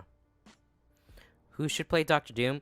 I think he's too old to play him, but the guy that plays that Nazi from Inglourious Bastards would probably be a good Dr. Doom. You know who I want for my fan casting for Doom is? Who? You ever watch Peaky Blinders? No. He's in all the Sigma Grindset memes on YouTube. The fucking what's his name? He also, this is not a good interpretation of what I mean, but he also played Scarecrow in the fucking Nolan trilogy. Oh. He's much different. And Cillian Murphy. I want Cillian Murphy to be Doctor Doom. I've seen that go around a little bit. People are talking about him. I think he'd be good. He just plays like the I don't know. I don't know. As goofy as it sounds, I think The Rock would make a good The Thing. But, The Rock? Oh, The Thing. I'm like, you want The Rock to be not Dr. Doom? No, Holy no shot. shit, that's nuclear. That would be a super nuclear take. But no. Spider-Man Far From Home. It is definitely worse than Homecoming. But the question is by, like, how much? I think it's like A or B, I think. I think it's an A. I think people argue it's a fucking like D tier movie, and I think those people are retarded. Yeah, the movie was not very that well received bad when it came out, but like years later, everybody hates it now. There are things I don't like about it. Like, I do think the villain reveal is too hammy, and I don't like what they do with Nick Fury. I understand at the end they reveal it's not really Nick Fury, but I don't think that's a good excuse to write him that way, especially if the point is he's supposed to pretend to be Nick Fury. Mm-hmm. But overall, I mean, I love... Dude, do you know what the big problem is why people really hate this movie? Because it's like, there are flaws with it. It's obviously not as good as Homecoming, and it's obviously not like as good as some of the older movies from Spider-Man and stuff. Mm-hmm. But you have to understand, this is a time where like the whole YouTube community stuff started to build. Obviously, if you watch She-Hulk, that does kind of weigh on the director's minds nowadays. But like a lot of people started watching video essays and stuff, and there were like a lot of Raimi fans and stuff, and people were not interested in watching the Iron Boy Jr. meme that like got Yeah, really popular. High Top has the most unhinged Spider-Man Yes, videos. and this is all right. So his response to this fucking movie is insane, but I understand why like they went this way. So people didn't like how Homecoming was a huge departure from what Spider-Man is, and they treated him as almost like Iron Man's sidekick in a lot of the movie. That's what they claim. But this movie took Spider-Man out of New York and put him in Europe. That's the opposite of what those people wanted. So if you're the guy who's like a Spider-Man purist and you want like the fucking traditional Spider-Man, you know, fucking neighborhood Spider-Man meme. You got Spider-Man on a trip to Europe where he almost kills half his classmates with fucking drones. Yeah. I can understand why those people had a problem with it. I just don't think that makes it a bad movie, that it's like taking this insanely different approach. I do love the message of this movie where he's like, he has clearly, so a lot of people say he loses his powers for no reason, which whenever they tell me that, I say, why did he lose his powers in Spider-Man 2? And they are able to list all these reasons why mentally it makes sense. And I'm like, okay, so my response to you is, he just died. He came back from being dead. He lost basically his father figure. And now he gets to go on a like, why do you think maybe his spider sense isn't working 100%? I agree with you, but I do think they should have done more than just say, you didn't catch that banana. And then at the end, agree. By the way, it's like his spider sense just hasn't been working until right now. I think that they should have put like a few more trials and like stipulations in between that to really indicate that Peter's spider senses are just not working. Because I mean, you notice as soon as like the first like water monster thing appears, Spider-Man knows exactly what's going on in that instant. Like he's completely keyed in on that one. Yeah. People, I think a weird critique is they say, oh, shouldn't he know it's a drone? But the thing is, like, the spider sense only works so much as what Spider-Man knows, right? So if Spider-Man doesn't even know that there's a drone there, he cannot sense that there is a drone there. That's not how it works. He needs to know that first. That's why it works at the end of the movie. When I was talking with Big B about it, my critique wasn't that he loses his powers. My critique is that that I had to do the effort to put one and one together, right? Yeah, they didn't do a good job explaining it. Yeah. And I don't think a movie always needs to explain it, but there needs to be some legwork, at least. I love Mysterio. Again, Mysterio is one of my favorite villains. I love that black and red suit at the end. I think it looks great. I love the Night Monkey suit, actually. I think that's a good stealth suit. It's similar to like the original Noir kind of. Is that what I'm thinking of? Yeah. The Noir suit is the black one from the alt universe where he's in the Great Depression era. Which is an awesome story. So now we got WandaVision. I think WandaVision's like a B or A tier movie. I mean, show. I'd say B. I didn't really care for it, but it was... I didn't care for it, but it was one of the better shows. Yeah. Like, I think it starts off super duper strong, and then it kind of falls off near the end. Yeah. Also, that Ralph Boner shit is so upsetting. Like, the fact that they tease us with like, oh shit, Quicksilver from the other thing, and then they're just like, nah, we're not doing multiverse yet. It's like, well, you were gonna do multiverse anyway, so why not just do it now? Like, and that would have also been really good to... I think it would have been smarter for them to go through with, yeah, that is actually the Quicksilver from that universe.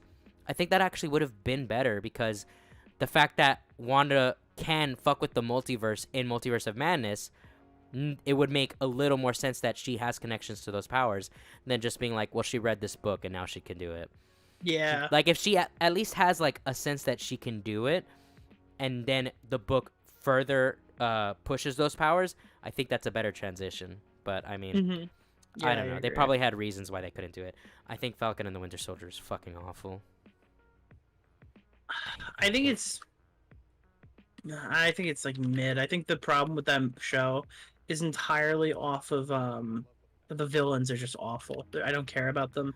I don't think John, she's very entertaining. I don't think any of the group is very entertaining or really she scary. sucks, and she's not a good actress either.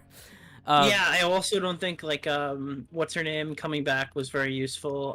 The fucking Peggy Carter's daughter, Yeah, granddaughter. She Baron. was kind of boring.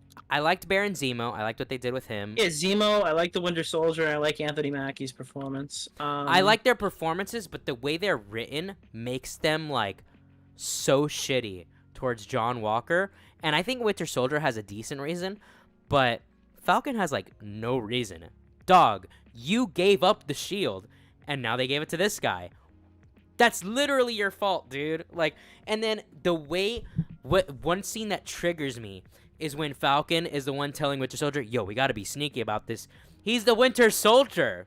What? Why is Falcon telling him this shit? Like, I like how they did the Winter Soldier though. I really liked the flashback scenes and stuff. That was cool. I would have almost liked. forgot about that. I liked that, but I wish there was more focus on that. Like, I wish. Yeah. What they did with the first episode with him and the last episode, I really liked with Winter Soldier, but it's Did kind it of like feel like falls the to the budget wayside. was fucky? Yes. Like the first episode had that insane fucking Falcon chase scene, and that was like really cool. And I don't think they like had anything else like that that hit that budget or that level of CGI for like the rest of the show. Yeah. Like, I feel like they blew their load on episode 1. I feel also hashtag John Walker did nothing wrong. That guy got so fucked for no reason. Like they didn't. I don't understand what they were doing with that character. They present him as a really nice guy who has a shit ton of credentials, and then the only reason he turns bad is because everyone's treating him like shit, and because he took the super soldier drug. Like, yeah, no shit, he went bad. I mean, I feel like he's as bad as the Hulk would be, and the Hulk's like an Avenger. Like, Yeah. I feel like the Hulk has done irreparable damage, killed Like- way more people, and like fucking has turned the fucking like entire world on him way more than John Walker does in that show. Yeah. I think like I've had friends argue with me that like, "Oh, dude, he beheaded someone." It's like, yeah, you're going to tell me like, and obviously it's not as bad as 9/11, but you're going to tell me that like if someone aired one of the terrorists from 9/11 getting beheaded, that people wouldn't cheer that? Of course they would. Of course they would. Yeah. These people blew up a fucking hospital, and they just killed his best friend. Yeah, of course he fucking decapitated that dude. What are you talking about? Of course he did. I would probably do that. And I'm not even on any fucking steroids or whatever he took. Like, Yeah. Loki is actually not on this tier list, but there was a second Iron Man 2, so the Iron Man 2 poster will be in place of Loki. Yeah, I assume your biggest issue with the show is probably that it like nullified the stakes of the previous MCU arc, like right after it came out. That's actually my smaller criticism. My bigger criticism is what they do with Loki's character. What do you not like about that? So Loki. So the problem is that they wanted, clearly, in my opinion, the writers wanted Thor Ragnarok Loki. I agree. But they speed ran him to get there. Yeah, they speed ran him to get there. And just because you watch a reel of what would happen in your life doesn't mean that you would end up the same way that, like, that's totally different. Like, there's no way that you can have the same character development with just, oh, here's the highlights from your life. It's like, that's not how it would work. Loki is super underpowered in this. I mentioned earlier, he was able to do hand-to-hand combat with Captain America, but he gets thrown around by like some trucker dude from the future. Like yeah, power scaling is wonky around, like, I would say the entire franchise fucks power scaling really hard. Like, everything in MCU, it's like, yeah, he could get beat up here, but he beats up this person. It's part of it's that there's so many different directors, and part of it is that in like some cases, like maybe like Multiverse of Madness, I'm not even convinced that they watched the other movies for these people. Sam Raimi said he didn't. Sam Raimi said he'd never seen any other Marvel movie. Yeah, I mean So that showed. that does show. But yeah, normally I'm not like a stickler. I think that's the right term for like power scaling. But when it there are times where like something is just super off to me, and just how powerful Loki is in this show just sticks out too much to me. And this is a Loki that just escaped and got his ass beat by Hulk. I refuse to believe he would let that lady hit him with that stick, like, or even come close to him with that stick for him to get knocked out. The idea though was to establish that these people are just like so much farther beyond anything that we've ever seen before. Like obviously the Hulk is really fucking strong, and obviously this woman really shouldn't be that fucking strong. But like their whole episode was like, here's the Infinity Stones, they're paperweights in the office. You Yeah, know what I mean? Like I that love the whole point was to just like we have to lower this guy down so we can build him back up. I love Owen Wilson and everything relating to his Oh, character. he's so good. I hope he gets his jet ski.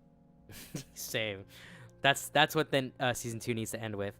But yeah, like that stuff, the way it messes with the entirety of the MCU, those things just really, and the reason why it does upset me so much is because I do really love Loki so much, and I really love Infinity War so much. So that shit really stings for me. And the trade-off of, well, now we have Kang, who is, I don't even know if he's trying to do an accent, because sometimes he sounds, I get the idea he's supposed to be eclectic, but it just comes off to, it just came off to me as he couldn't figure out if he wanted to do an accent or not, or if he knows how to do an accent even. One thing from Loki that I think we have to mention while we're here, is that I think the soundtrack is legitimately probably the best. Oh, Dude, top the soundtrack tier. is Yeah, literally really good. insane. Do you know that the person who made this music didn't see a single episode of the show and just wrote, what do I think Loki would sound like? And they made that song during the pandemic. That's actually really cool. That's actually really fortunate that it works so well then. That's so fucking and I heard like the leaked trailer. She fucking did it again in the fucking season 2 trailer. Her music is on point, bro. Yeah. But like when I say I hate Loki, I guess as a whole, I do find it entertaining and I liked parts of it. There's just what they do with Loki, and also I noticed this. If you watch the last 2 episodes of Loki, his speech pattern totally changes. Like he goes from talking pretty normally to like really whispering and Sylvie this and it's like I kind of felt like I don't know if that was even intentional or what's going on there. Mm-hmm. Because I noticed that and I was like, I don't know if I'm crazy. So I asked all like my friends, can you rewatch the last 2 episodes and tell me if you hear it too? And they agreed with me. They were like, yeah, I don't know what's going on with Loki's voice there. Do you have like an issue with him like wanting to fuck himself?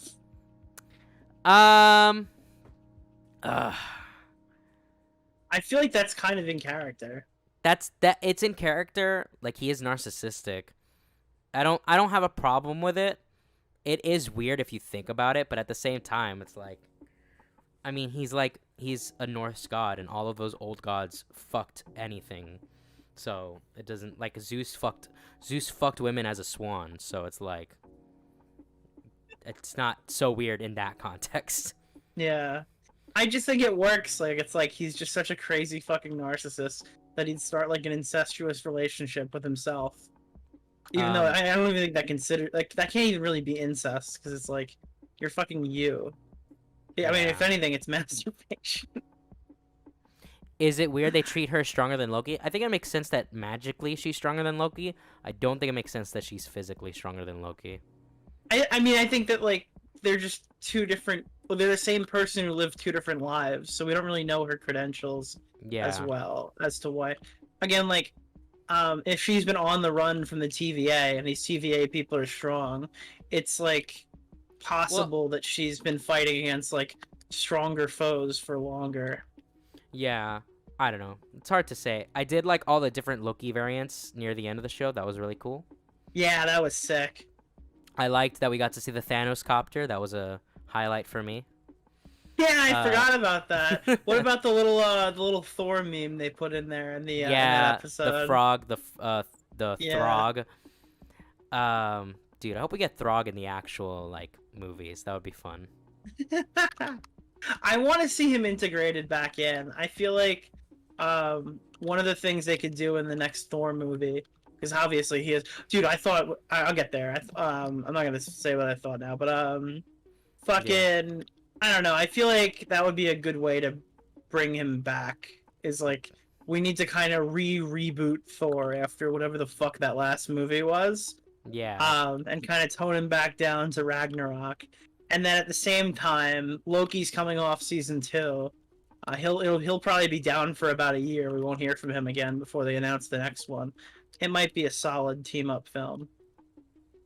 I think EFAP made a better argument about Loki being the worst MCU show. No, yeah, I've heard all their arguments, and I think a lot of their arguments are valid. I think some of their arguments I disagreed with, but it's been a while, so I can't remember them off the top of my head. Well, EFAP at the time hadn't seen She-Hulk. Oh god, I haven't even. I'm so far behind on She-Hulk, but now that Destiny's at TwitchCon, I could probably take that time to catch up on EFAP. So where are we ranking Loki? I'm thinking. Well, yeah. What are you thinking? I'm thinking yeah. C. That's fine. Okay, because I don't think it's better than WandaVision personally. Mm. I think Black Widow's really bad. You know, I really enjoyed Yelena in that movie, and I didn't like really her. enjoy anything else. That's Yeah. like that's the saving grace. It just, again, this is a solid phase 1 or 2 movie that didn't need to be here at all. They did right by making her a movie after she died, but they should have made this movie when she was alive and mattered. I hate what they do with Taskmaster. I really don't like what they do with Black Widow. Did you see Mahler's clip comparing her interrogation in this movie to her interrogation of Loki in Avengers? No. I that's like a short clip from the longer Black Widow review. I'll send you that. I'm gonna write down to send you the that one and them reviewing Cosmonaut. That I really want to watch. That's like a fucking. I might watch that literally as soon as I'm off stream. Cosmo EFAP and Black Widow loses debate EFAP. That'll remind me. She lost her debate lord skills in this movie.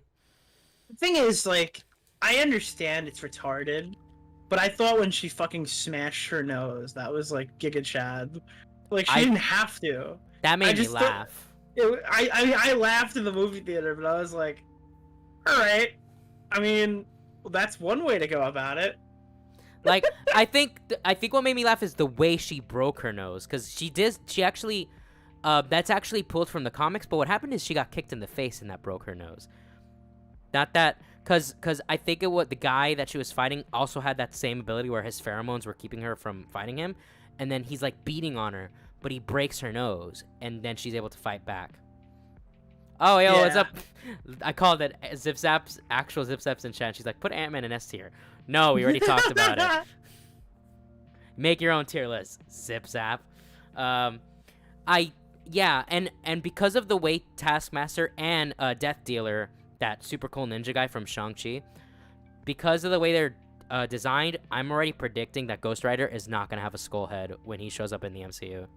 Because there's already been 2 characters that are supposed to have skull faces, that's Death Dealer and Taskmaster, and they just totally change it.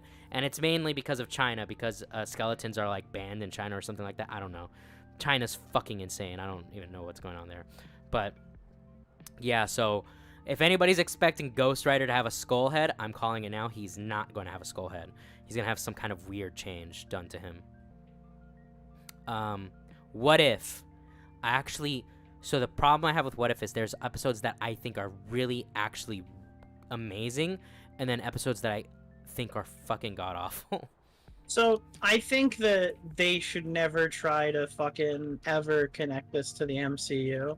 And for the most part, I don't think they really have. Like, yeah, Captain Carter just shows up. Cool. It's not the same Captain Carter, so it's not really necessarily like a super bad thing. I like the stupid, wonky, fucking ridiculous episodes. All the episodes you hate, I probably enjoyed. And I think on a low-stakes cartoon remake of all of these things, that's totally fine. But if you try to convert this into like the real MCU, I'm gonna say it's really fucking cringe, and you probably shouldn't do that. Like I think the Yeah, Marvel zombie stuff is awesome.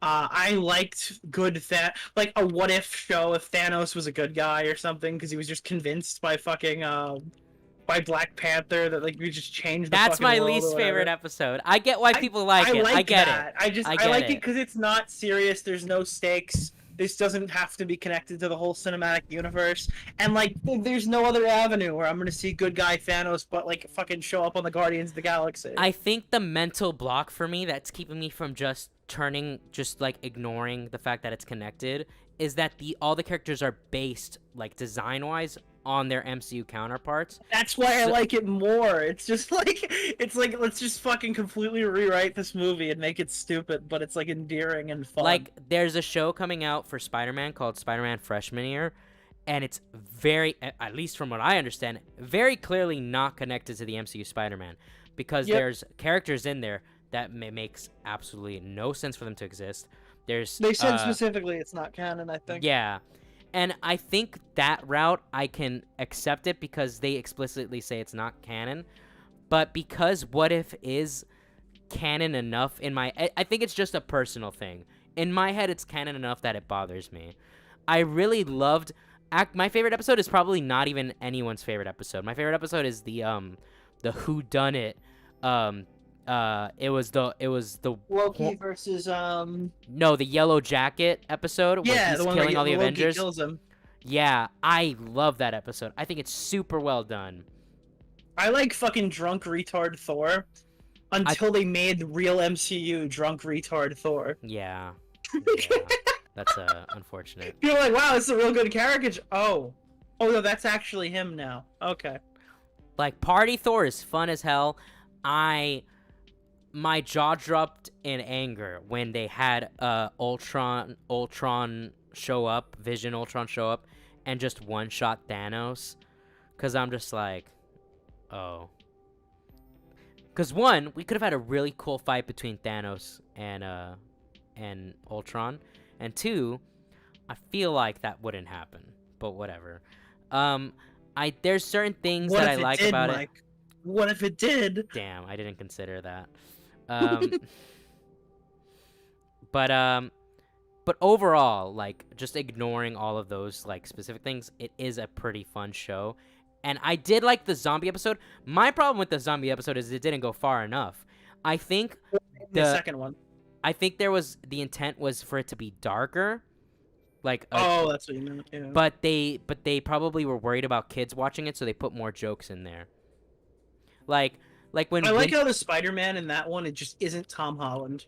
Yeah, clearly. Like it's just like all the MCU guys and then just not Tom Holland. I'm thinking like B or C tier for this. Yeah, either one of those is okay. I'll put it in C tier.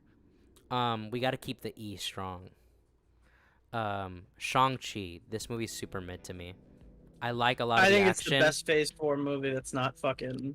That's not saying much. I think it's Spider-Man. Yeah.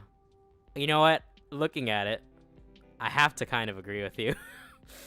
I thought it was really strong. Like I thought, like the beginning half, like especially that opening fight scene, like where they do like the kung fu shit on the bus, was a great start. Oh, awesome! My problem with it is they jumped the shark literally.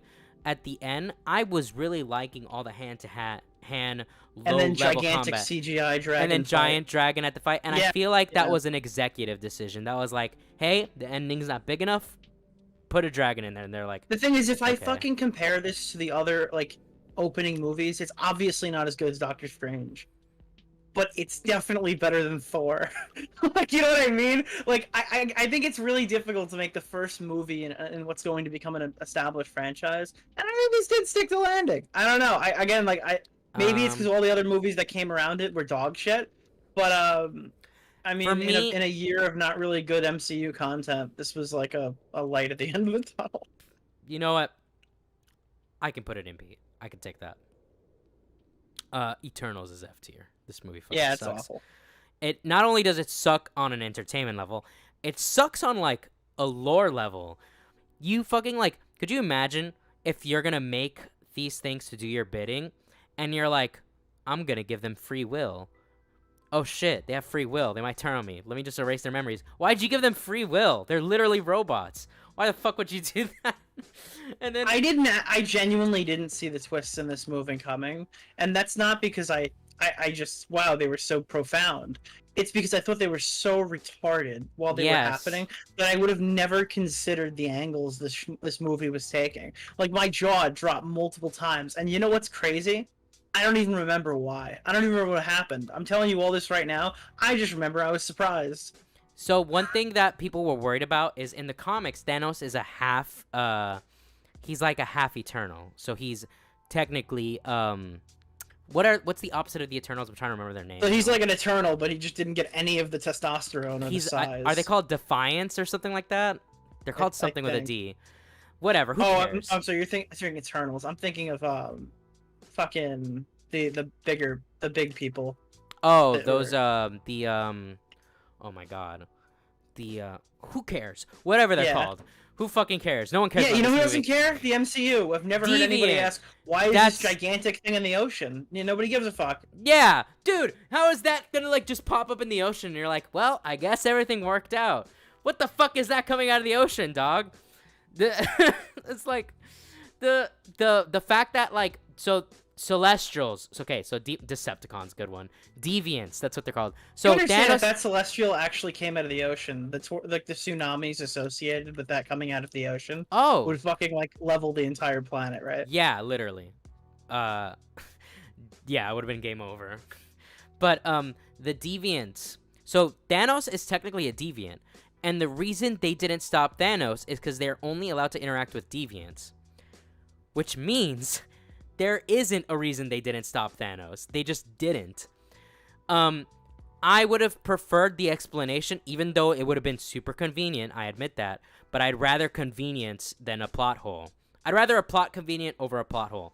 If they would have just all gotten snapped, then I would have preferred that over, he's not a deviant. Oh, wait, we just revealed his half-brother at the end of the movie. I guess he was a deviant after all. It's like so dumb. Hawkeye. I've only seen the last episode. I'm actually surprisingly warm to this show. I think the plot suffers in all the Disney shows. They're all like a product of, hey, this is probably a solid movie idea, but nobody would really care with the stakes this low. So we're gonna just drag the shit out, and just make it really long. I stand by the worst thing about Hawkeye is Echo. I think the fact that Echo is getting a show is like retarded. I think that character was extremely boring when she was on, and I have no interest in watching her show outside of the Daredevil cameo. It's like embarrassing that they're making side characters have shows now. But that being said, I really liked Hawkeye when he was the main character of his show, and when he wasn't, I still liked the girl as well. I liked Yelena's fucking quirky, stupid attitude, but I assume a lot of people didn't. And from what I understand, she somehow believed that Black Widow's best friend killed her, which is like weird to me. But I haven't seen the show. So she just showed up, came back to life, and was told by the Dreyfus lady that like, hey, this is the person who killed your sister, and then she just immediately went on like a thing to kill her. Oh, like because she was dead. She woke up, and then she was handed a paper saying, this is the man who killed your sister. So she fucking went right after Hawkeye. I feel like that makes sense, but at the same time, I feel like with an event as big as the snap and as big as the reversing of the snap, I'm gonna call it the snap. I don't care what the MCU calls it. I feel like with an event as big as that, she would have inevitably, when researching Hawkeye, because she would obviously have to research him, I imagine. Well, the implication was that they had leaked documents that proved that like the public narrative wasn't correct. Oh, okay. So that was like she was sold the story by the person who's starting like the Thunderbolts. But even if that's the case, and even if you don't like the show, and even if you don't like the twist, you have to watch the scene because she's talking to her friend. She walks into like the bathroom, and then as she's standing there, she starts to feel weird, and then literally like you're watching the fucking paint change on the walls. And as she walks out, like her friend's like, holy shit, you're alive? She's got a husband and a kid, and then it's just like the fucking just like what the fuck is happening moment is so Oh, cool. so it shows you like what it felt like to be snapped and unsnapped? Yes, it looks so awesome, dude. Okay, that does sound cool. I will say I liked so I have such mixed feelings about what they did with Kingpin. I like that he's powered up where he's tearing off fucking door handles, but with him getting powered up, him losing that fight makes less sense to Stupid. me. Like if it was old Kingpin from the Daredevil original Netflix series, like that power, that makes sense to me. But this Kingpin, him losing to Hawkeye, I'd be cool with, but him losing to her, I feel like it's like nah, dog. But I do like that Kingpin's back. I love Vincent D'Onofrio as Kingpin, and I'm hyped to see more of him. Where would you rank this? Because I can't give an opinion. I haven't seen it. I've only seen the Kingpin stuff. B or C, one or the other. Someone in chat said A, so I'll be nice to them and put it in B. No Way Home is S tier in my opinion. Yeah, I could make an argument for A, but it's S tier. My I don't know biggest, if I'm just riding off the high of last year still being like recent, but I mean it's my favorite Spider-Man movie. I think my biggest contention with it is everything regarding Doctor Strange. He is, in my opinion, way out of character, and I don't You care. say he's way out of character, but let me argue this for a second, dude. Okay, let's hear it. If this movie was placed between Doctor Strange and an Infinity War, it would be fine. I'm gonna be honest with you. This is what I thought Doctor Strange was gonna be after the first movie. They like depowered him to where he would have been if he had his second movie. That's the thing. It's just infuriating. Like he was like master of the mystic arts because they needed him to be, and then he was like, oh well, not really. I don't really have the hang of it. I'm fucking up. I'm stupid. I can actually agree with that take, but he's not. And yeah, also, I know. the original intent was for this to come out after Multiverse of Madness, which means he would have been even more powerful. I don't even understand that because I don't know, dude. This was development hell, bro. I think what the intent was, because the biggest problem I have, and this is actually a huge problem, I just put it aside for my subjective feelings of the movie. The biggest problem with this movie is how the whole plot starts. The fact that Doctor Strange doesn't warn Peter before he starts the spell, and doesn't like ensure that Peter won't mess up the spell, and he lets it get fucked up. I think what they were going to do is have it be that the multiverse was already getting fucked up in Multiverse of Madness, and that was going to lead to what happened in No Way Home. But because this came before that, they had to come up with a different reason as to why that happened. Mm-hmm. So I actually think this movie would have been better if whatever they had initially planned would have happened. But that being said, everything else about it is amazing. What they do with Dude, I heard Ock, one of the original versions was going to have like America Chavez introduced here. Yes, I did hear that as well. And I'm glad they didn't fucking do this as like a soft boot for America. She sucks. She sucks so much. Oh my god. That would have ruined the whole movie if they had to build her whole character on top of all the nostalgia that we were actually getting. Yeah, like what they do with both alternate versions of Spider-Man is great.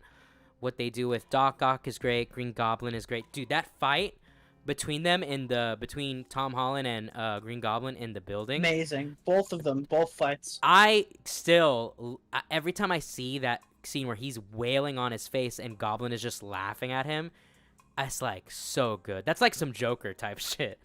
It's so good. I love what they do with Aunt May. I do like that Aunt May is basically this Peter's Uncle Ben. She's the worst part of the trilogy, but she had a solid movie here. It's a shame they didn't build her up as much as they should have to make that a bit more impactful.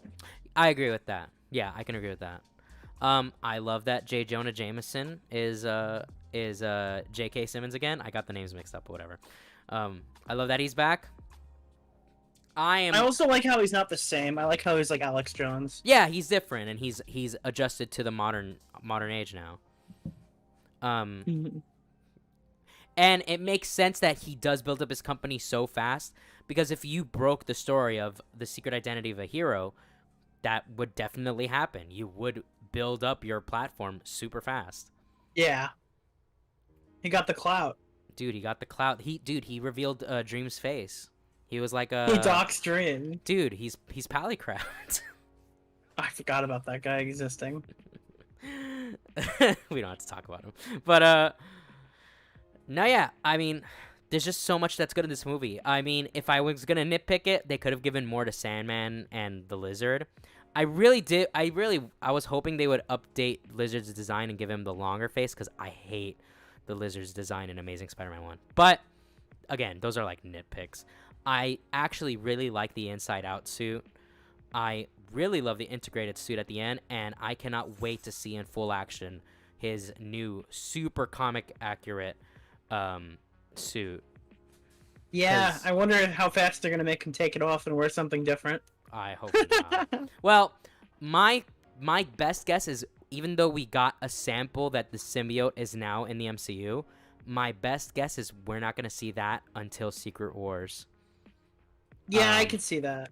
Or at least like an end cut scene of Spider-Man 4. Are you still mad at my comment on Amazing Spider-Man's Lizard? I don't remember what your comment was, Goblin, but if it was crusty, then yes, I am. Moon Knight. I really like that show. I do I'm like sorry. it. I do it's like it. It's my favorite one in the fucking TV shows. I think it's my favorite too, but I feel like the first episode was really good, and then each episode was only, not by a lot, but was just slightly worse than the last, and I didn't end up watching the last episode, but I still liked it.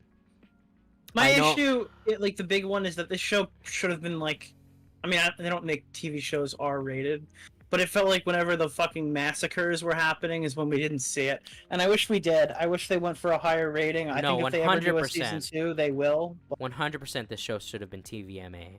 Like, this show should have been as brutal as Daredevil. Because Moon Knight is supposed to be like that. Yep. I mean, what looks cooler than red on white? Like, seeing a bloodied up Moon Knight would be so badass. Like, hands down. Yeah.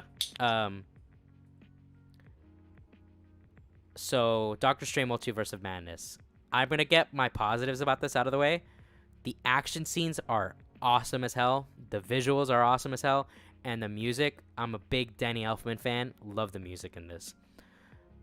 My mouse turned off. I really don't like what they did with Doctor Strange. I think Wanda's turn to how evil she gets is kind of jarring. I understand what they're trying to do, but this movie was like too short actually for what they wanted to convey with her. And like, so the plot is just fucking spaghetti. Like, the plot is like, it's just so bad. America is awful. Not the country. But America Chavez sucks. I laughed when her parents got warped away, and I don't think that's what was the intention. I recommend the Mauler video. I need to watch that still. I really did like seeing Reed Richards. I liked seeing all of those characters. But yeah, man, it's just not good.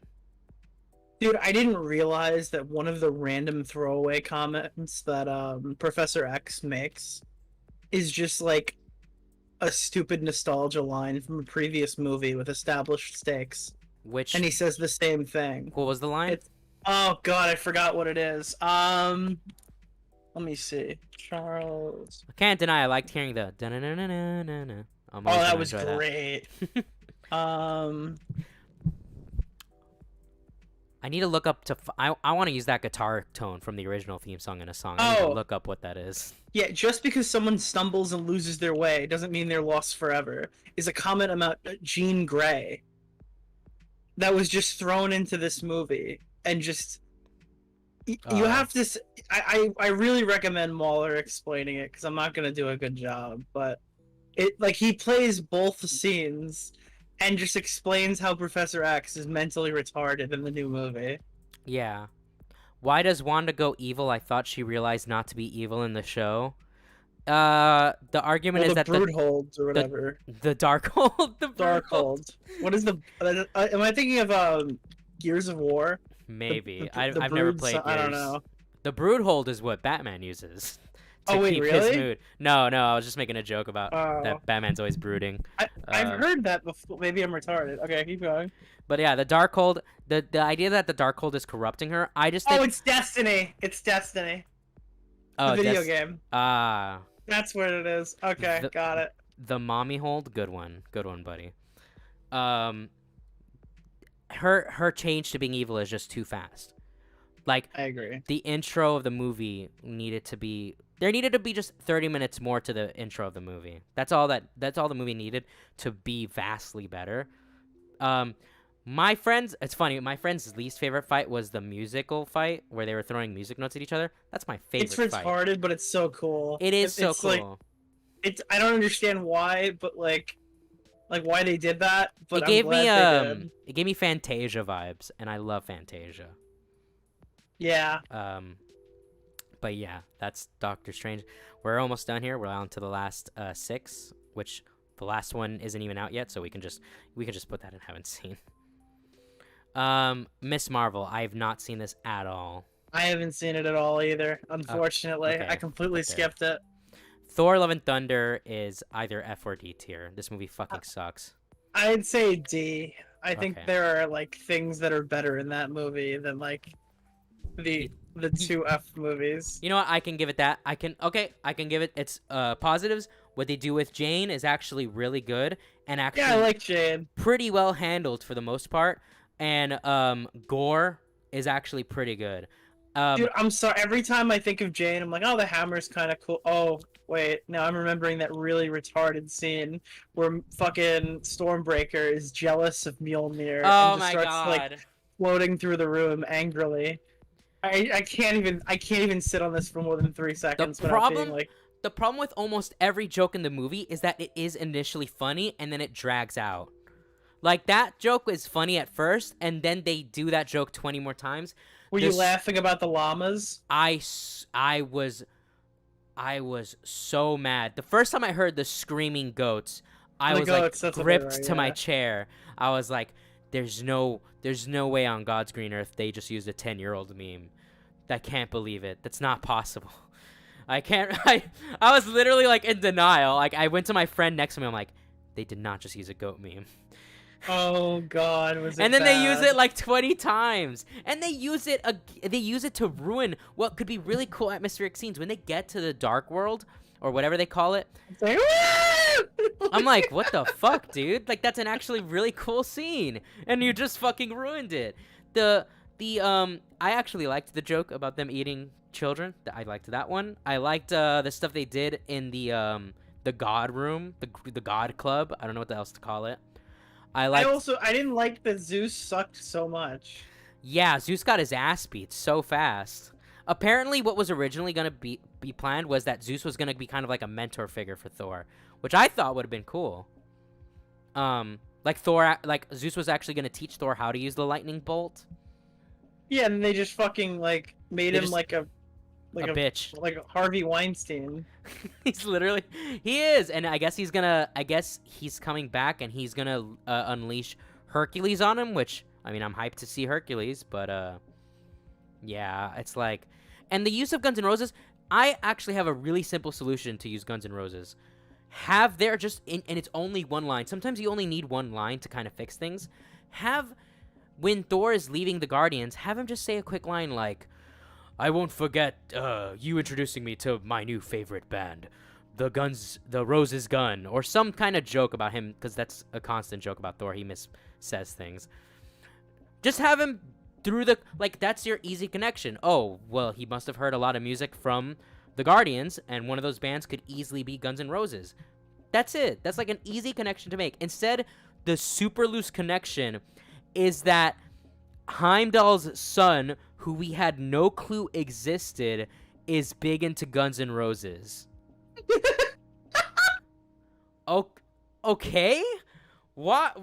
But I had a friend say, well, couldn't you argue that with Immigrant Song? Well, Immigrant Song literally has lyrics about Norse mythology. Come from the land of the ice and snow, Hammer of the gods, Valhalla, I'm coming. Like, it literally is connected to Norse mythology. So those are the connections there. But the only connection to Sweet Child of Mine is that there's children in the movie. Mm-hmm. That's like, it's just so. I just think, honestly, I think Taika Waititi was just into Guns N' Roses, and he's like, I want this in the movie. That's probably as deep as it goes, which is an Yeah. awful reason. Like, Star-Lord has a reason that he's so connected to music, and it's because of his mom, and it makes sense. Which, by the way, I'm still excited to hear what's on that Zune. Which, by the way, I feel like I was one of the only people that knew what a Zune was when they showed it in The Ends of Guardians 2, because actually, before I ever had an iPod or anything like that, my first music device was a Zune. Oh, really? Yeah, I had a Zune, and it was pretty cool. Oh, that's sick. Yeah, I remember those were still around when I was younger. So I did like people had them, but they were few and far between. I remember the 10 songs I had at the time. I don't remember all of them, but I know I had Paralyzer by Finger 11. I know I had Hero from Spider-Man 1. I had Vindicated. I had like just a small set of songs, and now if you look at my main playlist on Spotify, there's like 1,800 songs in there. But I Am Groot. I have not seen this yet. No, I haven't. I didn't even know it was out. I think it's like a kid's show. Yeah, I probably will give it a watch because I do like Groot. So, She-Hulk. I've only seen the first episode. I've only seen the most recent episode and the first episode. All right, so I'll put it in haven't seen, but yeah, bro, a tentative F. Haven't seen for now. You know what? Just for the first episode, it's going in F because that actually really. So there's so many. What I hate more than anything is when there's opportunities for good and you smash that, you ruin it. There's great character opportunities for Hulk in just the first episode.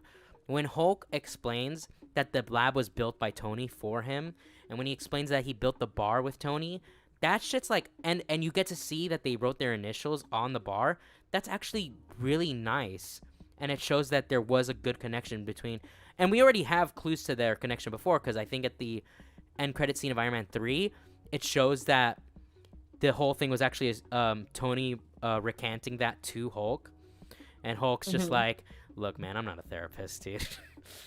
and so there is that relationship there from even back then.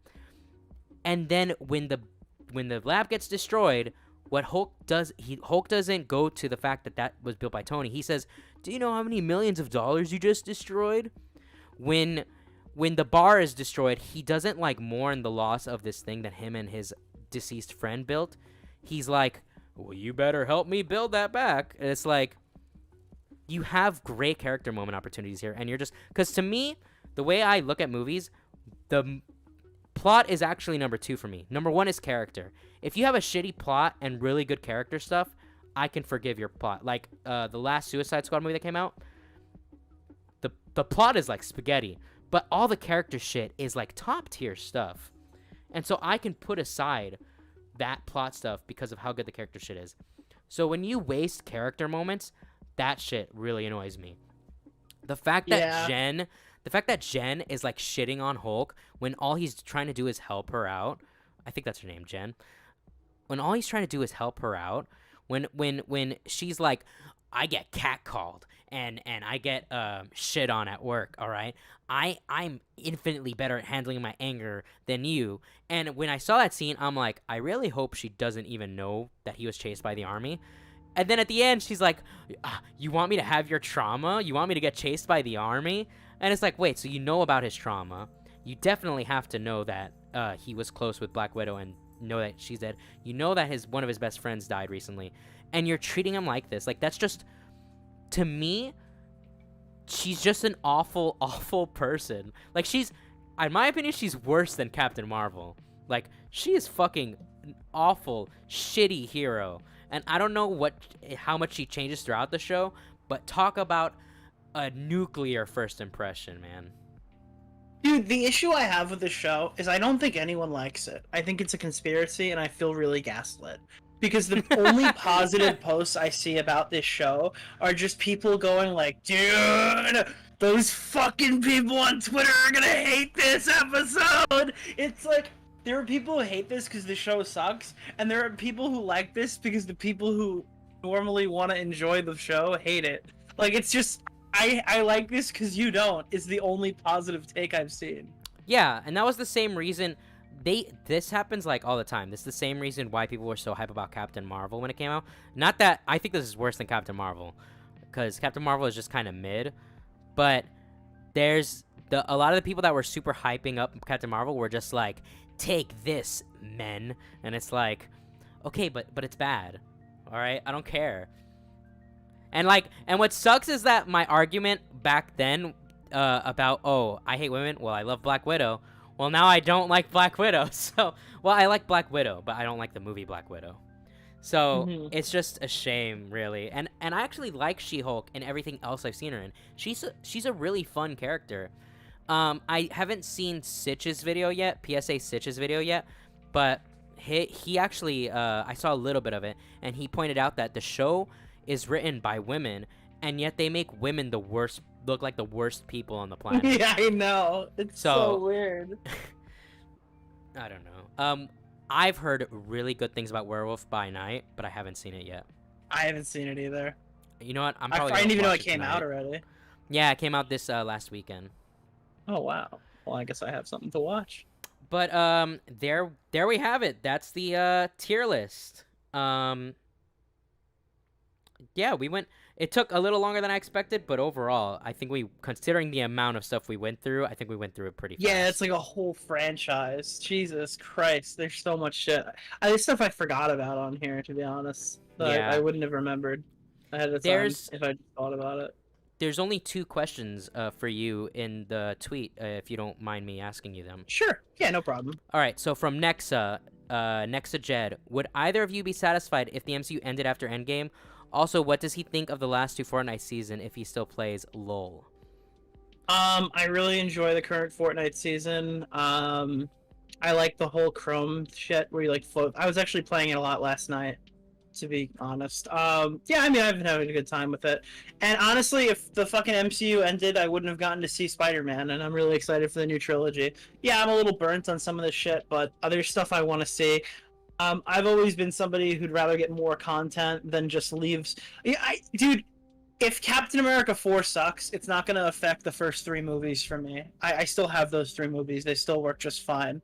My life isn't impacted by anything like that. And yeah, there's other stories that I want to see told on the big screen. So yeah, I think it should still continue. Yeah, I feel the same way. Like, I'll give it a perfect example. Kingdom Hearts 3, I was very conflicted about that game ever since it came out. Very, very of 2 minds about it. I finally this year, just this year, so 3 years later, because for context to understand why it's such a big deal for me, Kingdom Hearts I played when I was like 8 years old, and that was the game for me. That was the game that made I was like, it was just a huge thing for me. So I was waiting since Kingdom Hearts 2 came out when I was 12. So I was waiting since I was 12 for Kingdom Hearts 3. And so then when it came out, there were things I liked about it and things I didn't like.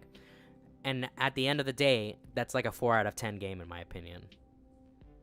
And it would take I'm not going to get into why, because it would take way longer than anybody wants to hear. That's why I'm actually starting to work on a video essay series on the whole series. I'm going to hit each game individually to build up to talking about Kingdom Hearts 3, because I need to talk about all the other games to explain what my issue is with Kingdom Hearts 3. That being said, I am hyped for Kingdom Hearts 4. I have a lot of high hopes for Kingdom Hearts 4, and it is because of some of the things from Kingdom Hearts 3. So even Shang-Chi ended up being not that great, but it had the potential to be great. Moon Knight, everything in Phase 4, well, except... you know what? Even Eternals. If Eternals was a TV series instead of a movie and had more time to build up everything about it, it could have been good. I truly believe any story can be good. It just takes the work and the talent to make it good. Yeah, I agree. Like, any story you give me, the plot is there's a chair in the room. You could make that good, depending on what you do with that. Like, anything can be good. It's just who's behind it, right? So, yeah, I don't think it should have ended at Endgame. And also, as a huge Spider-Man fan, I got Far From Home. I got No Way Home.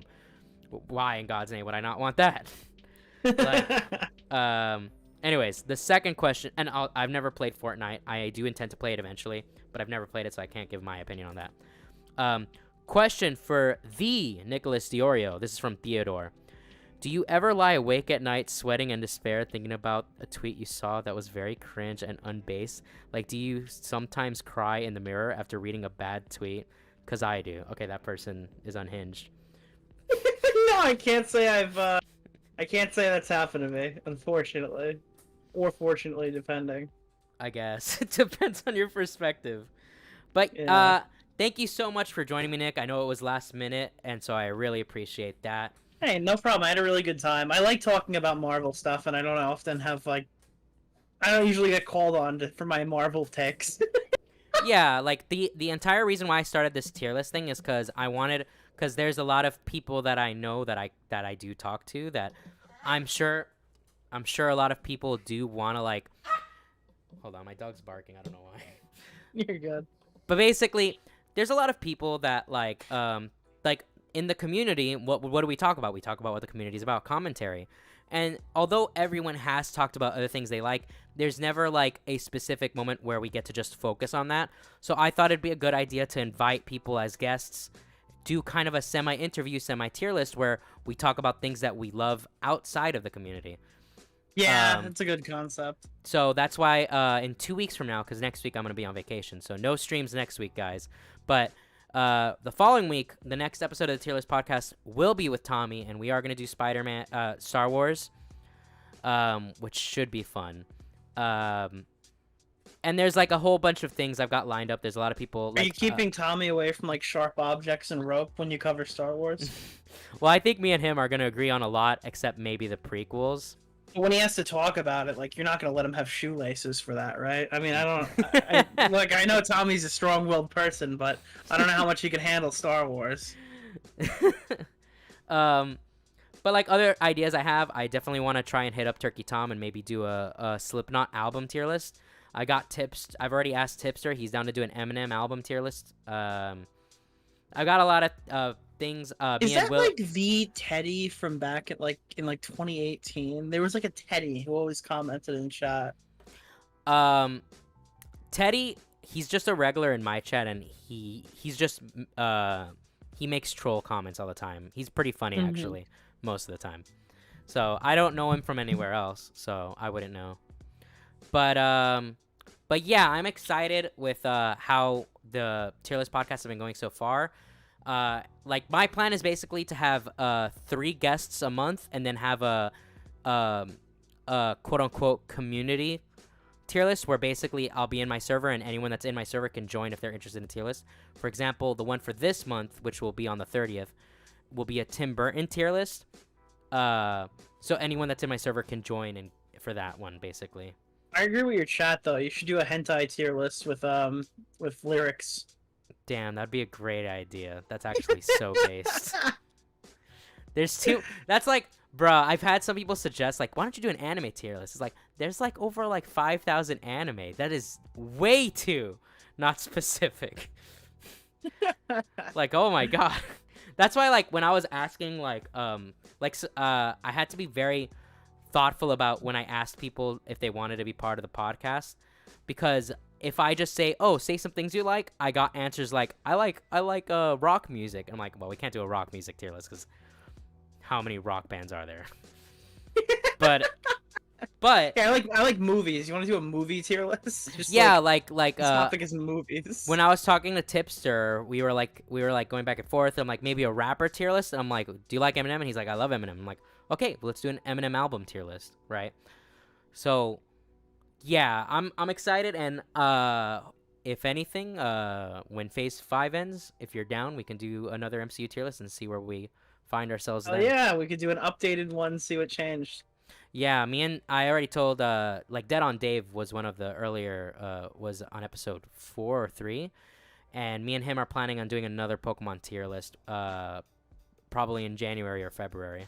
What'd you guys do? The games or like the movies? We just did the this. He didn't have much time, so we just did the Pokemon starters. Oh, okay.